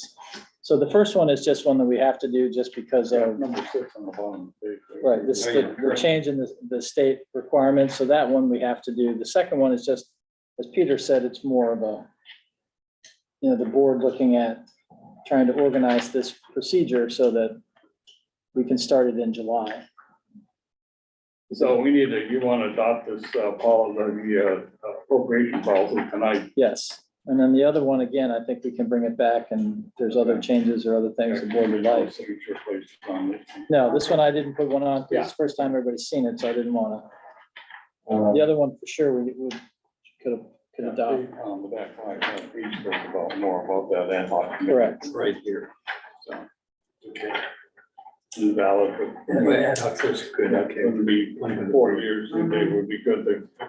All right. okay, so we're gonna sign this first one tonight, right? I would, if you would adopt that, that would be great, and then we'll bring the other one back for another Let's agenda. have a motion on the floor to adopt the social service agency appropriation policy. So moved. A second. Motion made and seconded to approve the social service agency appropriation policy as updated. Any further comments? Hearing none. Sue, you still with us? I'm here. Okay, we're getting to the bottom here. Sorry about Paul taking so long, but anyway. Motion been made and seconded to approve the social service agency appropriation policy as updated. All those in favor would say aye. Aye. Aye. Aye. Those opposed would say nay. Looks like it's a unanimous decision, so it's coming around for signature.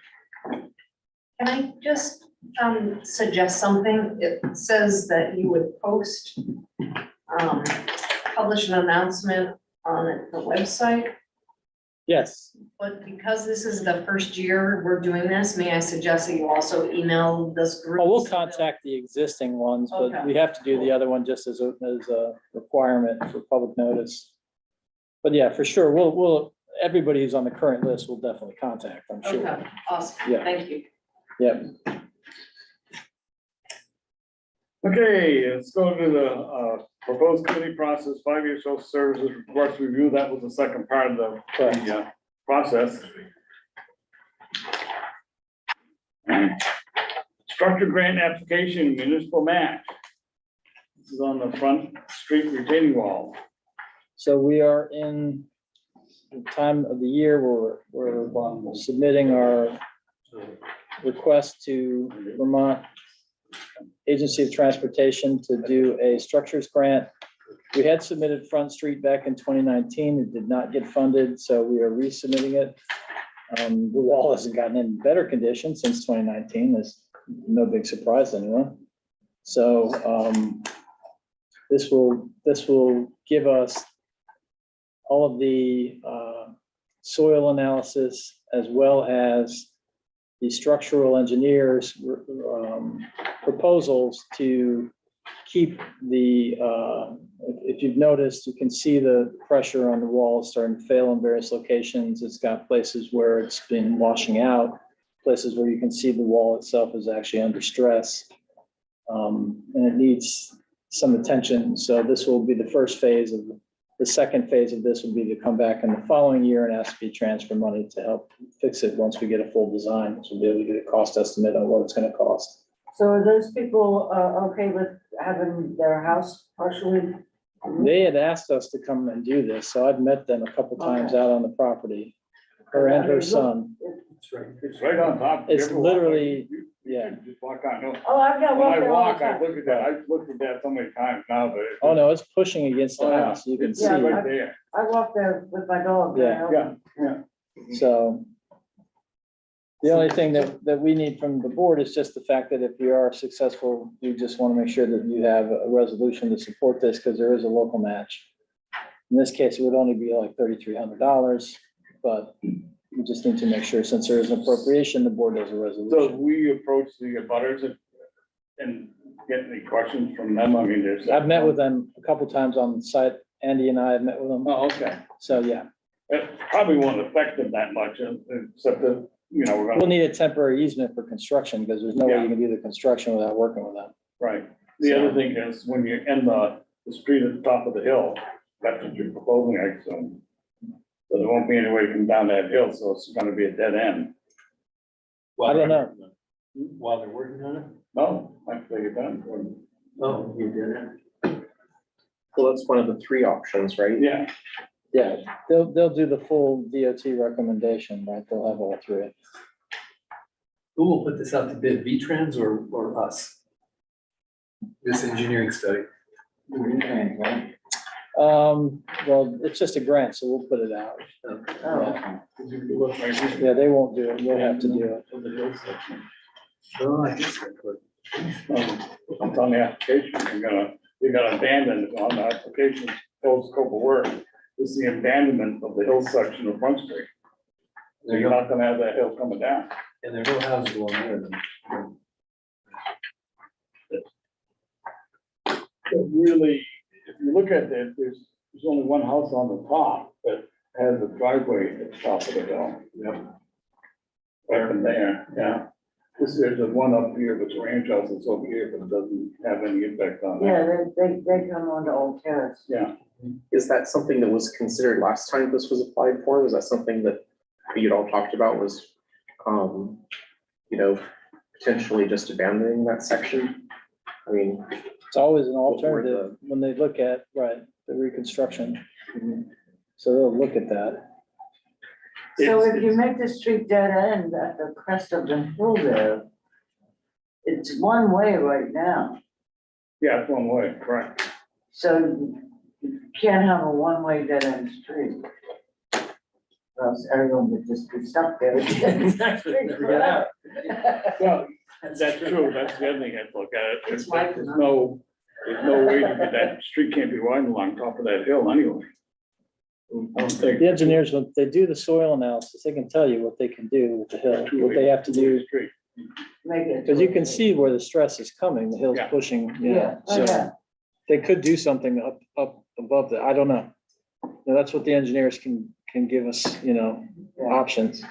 So we really need to have it scoped. Yes. So partial condemnation, so would that building be then taken, part of that building be taken down? Yeah, Depends on what they would have to do to reinforce the hillside.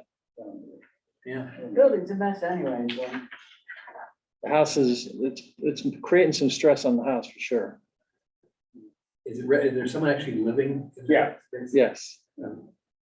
Is there more than, I know she lives on the bottom, I think on the. No, I've bottom. only met her and her son. I have not met anybody else on the Okay, I don't know, property. like I So said, I don't know if there's anybody else. if there is, I'm not aware, right? Just, they're the only two I've talked to. But that, Mrs. Allen. Yep. Yeah. Donna or something. Donna, right, Yep. right. Didn't call on me yet, one way there. Yeah. That was, we were the free tours. All right, so we'll need a motion to, Just a motion to approve the local match for the, if we're awarded the grant. I move that we approve the local match for the, retrans scoping grant for Front Street.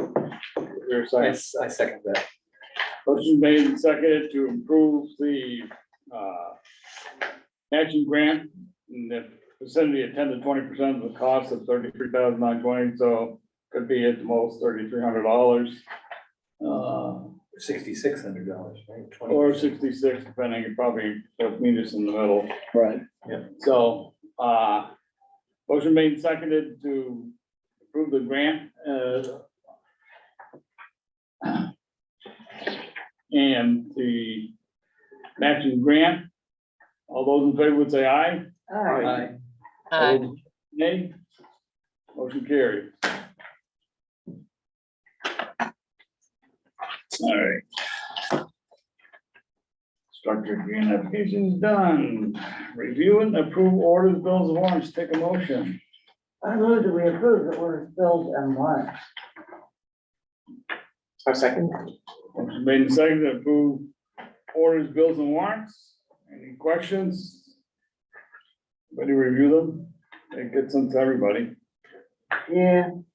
Take that as a yes, sir. Fascinating, as always. It's not very good, but, okay, motion made and seconded to approve orders, all those in favor would say aye. All right. Aye, all those opposed, nay. Motion carries. They're coming around for signatures. Agenda items for the May 2nd, 2023 meeting. So we'll have this Social Services Committee review process on again for a second look. We're gonna have financials, and we also want to talk about potentially adding additional money for sidewalks so that we can start to develop a sidewalk bid and start to think about putting that out now that we've awarded our primary bid for paving. Okay, the So- walk bike committee has been discussing sidewalks. A lot of people have talked to us about how will the town decide which sidewalks are gonna be improved and which won't?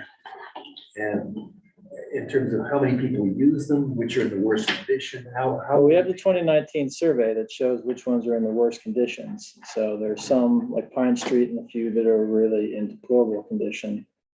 That sidewalk is, or that survey was like very comprehensive. Right. And very accurate, so. Pretty accurate, yeah. Yeah.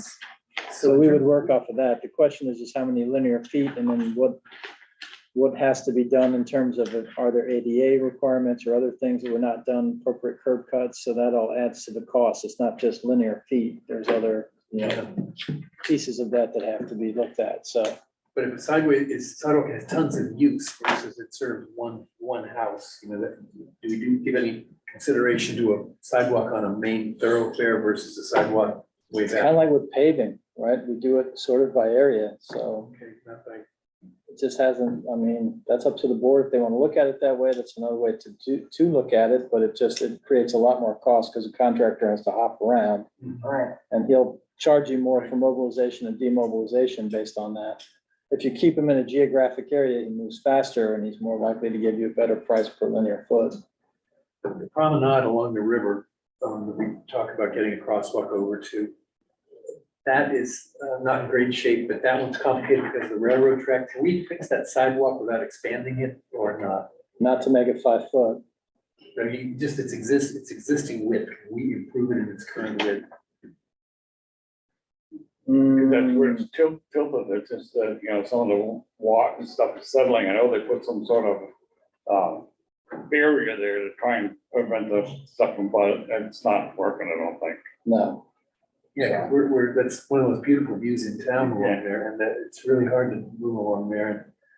And then we're trying to get a crosswalk, so people can get over there from Green Street somehow. That's been a discussion. Well, I know there's talk about trying to do this, to try to do a temporary, right, to take a look at that. And then I think once the temporary, I would recommend that you use a transportation alternatives grant to do that, because you're gonna have to probably do retaining walls and build up some sort of additional support there to make that work correctly. Yeah, the demonstration project is what they're hoping to do this spring, but Right. we're not sure. So Local motion is waffling on that. That one's probably a little more involved than just an actual replacement. You're probably gonna have to get some sort of permission from the railroad if you're playing with that bank up on there, I'm sure. Anything you do in there right You away, know What happens with the railroad. oh yeah, You know, anything in there right away, they're gonna be If they very, wanna go for it, fine, if they don't, you're out of luck. It's good, yeah, And I know that one time they talked about moving the sidewalk over into the highway yeah. and cutting the lanes down, so. That's, you know, That's, I hadn't thought of that, that's interesting, yeah, yeah. that was thought of before, Okay, so, I'll bring that idea, like, what, yeah, I mean, I don't know. If they go along with that, the locomotion grant would cover something like that, and I know you guys been dealing with that on the widening the 121 bridge there, right, and continue with trying something there, but yeah. interesting. Yeah, 121, if you guys just, you and Andy and then discuss that about what we're gonna do out there, because that whole road's gotta be rebuilt, like, you can't just pave that over. But it hasn't been. No, it hasn't been brought. I don't think. At some point, it's gonna have to be a major redesign. Yeah, yeah, 'cause that's gonna have to be re-gravel, the screws recovered, it's gonna have to be replaced under, even down now, you can get that little, Mhm. the thing, because the headers on the culverts are going. Oh, is that what's? That's what's causing that little dip. Yeah, So, That's gonna be a big that's number. probably that's a big project. 2 to 3 years out, depending on, We got at least another year in the village, Debt- maybe debt two, service. and then probably that third year, we'll probably be out to do that. Do we have to have it scoped first, or can? Have to have it scoped, and So can we apply for the scoping now, some 3 years? that one's not gonna qualify. We're gonna have to do that as a separate grant. That's a To do state that. number, that's a state numbered highway. the It doesn't- town highway. Oh, sorry, it's the towns. Everybody State thinks number it's state, town. but it's town. I'd love it for it to be a state highway. We love it. If they wanna take it, I was gonna say. If we can work a deal, Rick, I'm all for it. Come up, see what. Yeah, see what they would They do. did say, though, I did We say got a something highway for you. in there where the sidewalk money is out there, and they said you can use it for widening roads and stuff. Right. But it's gonna be there in 3 years or 4, who knows? Right. Well, the challenge with that is, unless we do something with the bridge in Westminster, it's kind of gonna be absurd to have this bike path that terminates at the bridge. I know, there was the plan to go in back of the drum factory there, and there's people have actually walked through there and seen that, can we put it through there? Which would get the walkers and bikers away from that narrow, dangerous road. But it's complicated. Yeah. Okay. Any other items for that meeting? Or we talk, can we suggest items for the upcoming? Yeah, we're still on that. Yep. So Peter Bergstrom posted something that the solar array can't begin at the gravel pit until they find someone who's willing to buy $40,000 worth of electricity a year. It's held up until that happens. Which one? The one by the gravel pit. The one we sold. He's good, he's moving full steam ahead. But well, I don't know, Bergstrom's wrong, or someone's wrong, because he says that they can't, this is the Rockingham Energy Committee, part of the Conservation Committee, and they posted it today and yesterday. He said, can we find a customer who obviously an institutional customer who would take $40,000?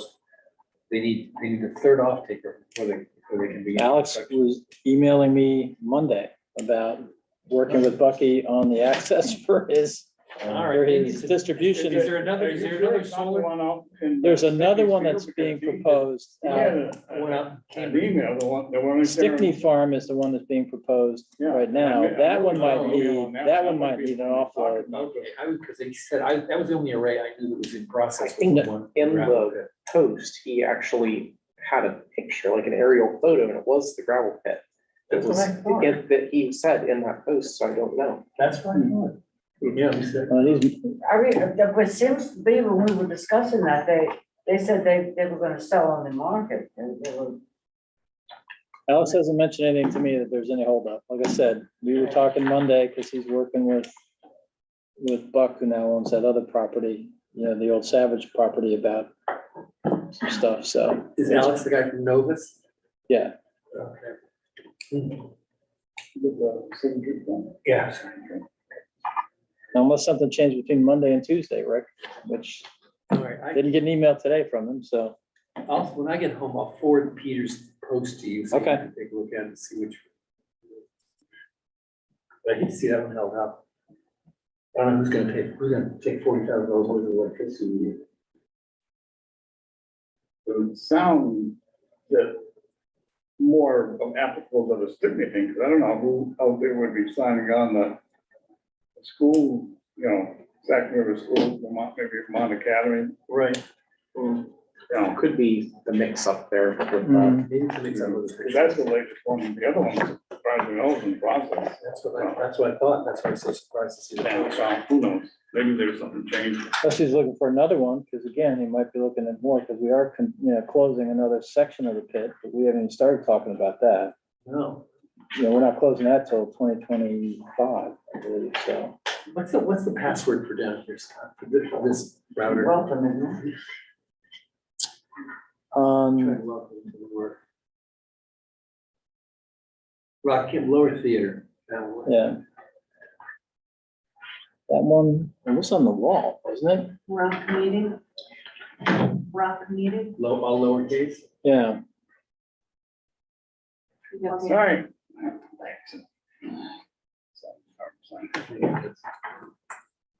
All right, let's move along while you're doing that.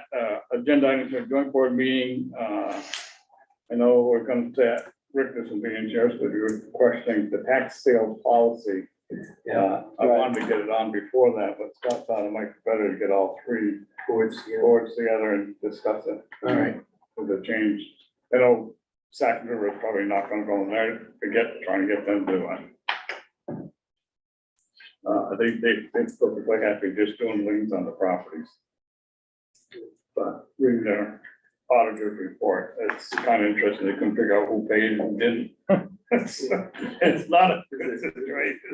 Paying sewer bills? Yeah. Well, that's one of the things they were saying, is that was came from Peter Bergstrom. He's on that auditing committee. All right, well, we know that. I don't know what else we got. We got, We'll have the LAMP on there as well. We'll oh, you have gonna have the link the, on there? the Ridwick folks want to do a presentation. Who? So the Ridwig, Oh. they have an update on vacant and underutilized parcels they want to talk about, redevelopment, and can't remember what else. So, All right.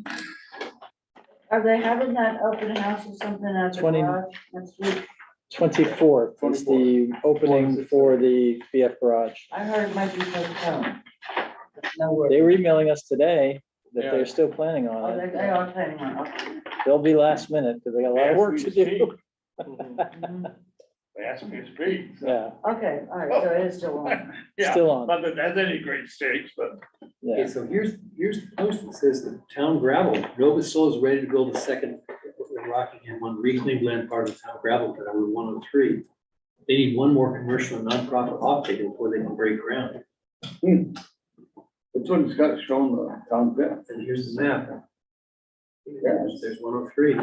Yeah, now he's got two. And two sections. that one says existing. Right. I think the existing is the one he's talking about, the one we're working on with him now. I think he's talking about if there's a potential to do a second That must be at the it. same location, Yeah. which we haven't Because even you said started, a second one. right, which we haven't even started talking about. Oh, okay. So Right. I hadn't heard about the second one. No, because we haven't even approached it. I want to get the first thing done and we'll see where we are. Oh, okay, all right, thanks. Yeah, the existing one is the one on Andy Anderson's pit. Which, I'm sorry, Sue, which one now? The existing one is the one that's on Andy's pit. They did that one. Further down by the Lower Bartonsville turn. That one has been up and operating, so that's already has the outtake. Well, Matt, we're looking at Rick's computer here and there's two sections designed in the pit. One is the one that we've already got, they're supposed to be in process. Right. And then there's another one they've got up in the further corner there. They've got designated, or Bertram has it here. Yeah. I don't know where he got the information, but, We haven't talked about that one at all. so if they're planning a second one, we haven't heard about it yet, All right. so. Well, I guess they can't even start planning it till they have some ideas it's gonna take. When you read what he wrote, didn't he say a second, didn't he say that? Hey, one more commercial he said, yeah, There's a second solar array plant. on reclaim land part of the town We ground. probably need to get some more information, because until then, we're just totally Yeah, speculating. Yeah, so. yeah, I'm guessing. Yeah, okay. All right, okay, we're done with the joint board meeting, items. Let's do other business, Elijah, you got anything? Got one question for Scott, or maybe for Gary. Has anyone applied for cannabis license? We have 2 in the works. We're waiting on a couple of aspects that have not been completed yet from them, and then we'll have to have them come to the local cannabis control board. That would be us, right? Yes. Okay. And then that's for retail? One is a retail, one is just a grow only. Bonnie? Yeah, as I mentioned when we were talking with Paul, I'm taking part, working with Wyndham Regional Commission on this, intermunicipal shared services thing. So I'll be calling you for just to talk to you about it, and, just make the board aware that I'm gonna be reaching out to, 4 Sure. or 5 other little towns along with the code. Are you approaching townwide policing thing? I know, is that on your docket, the same? It's one of the things that Okay, can no, be I shared. know, I was gonna ask if we wanna put that on a joint board, That's up to you guys. If you- We certainly can. joint board meeting. Right. Because, you know, we've already opened the floodgate with Spartansville now, Right. and Okay, yeah, you can put it on there, you know, It's in the- the joint board's not till the end of May. May 30th. I'll probably know enough to talk Yeah, a little bit about that, Yeah, yeah. I feel like the trustees mentioned something about that in their meeting too, about having that on the agenda, so.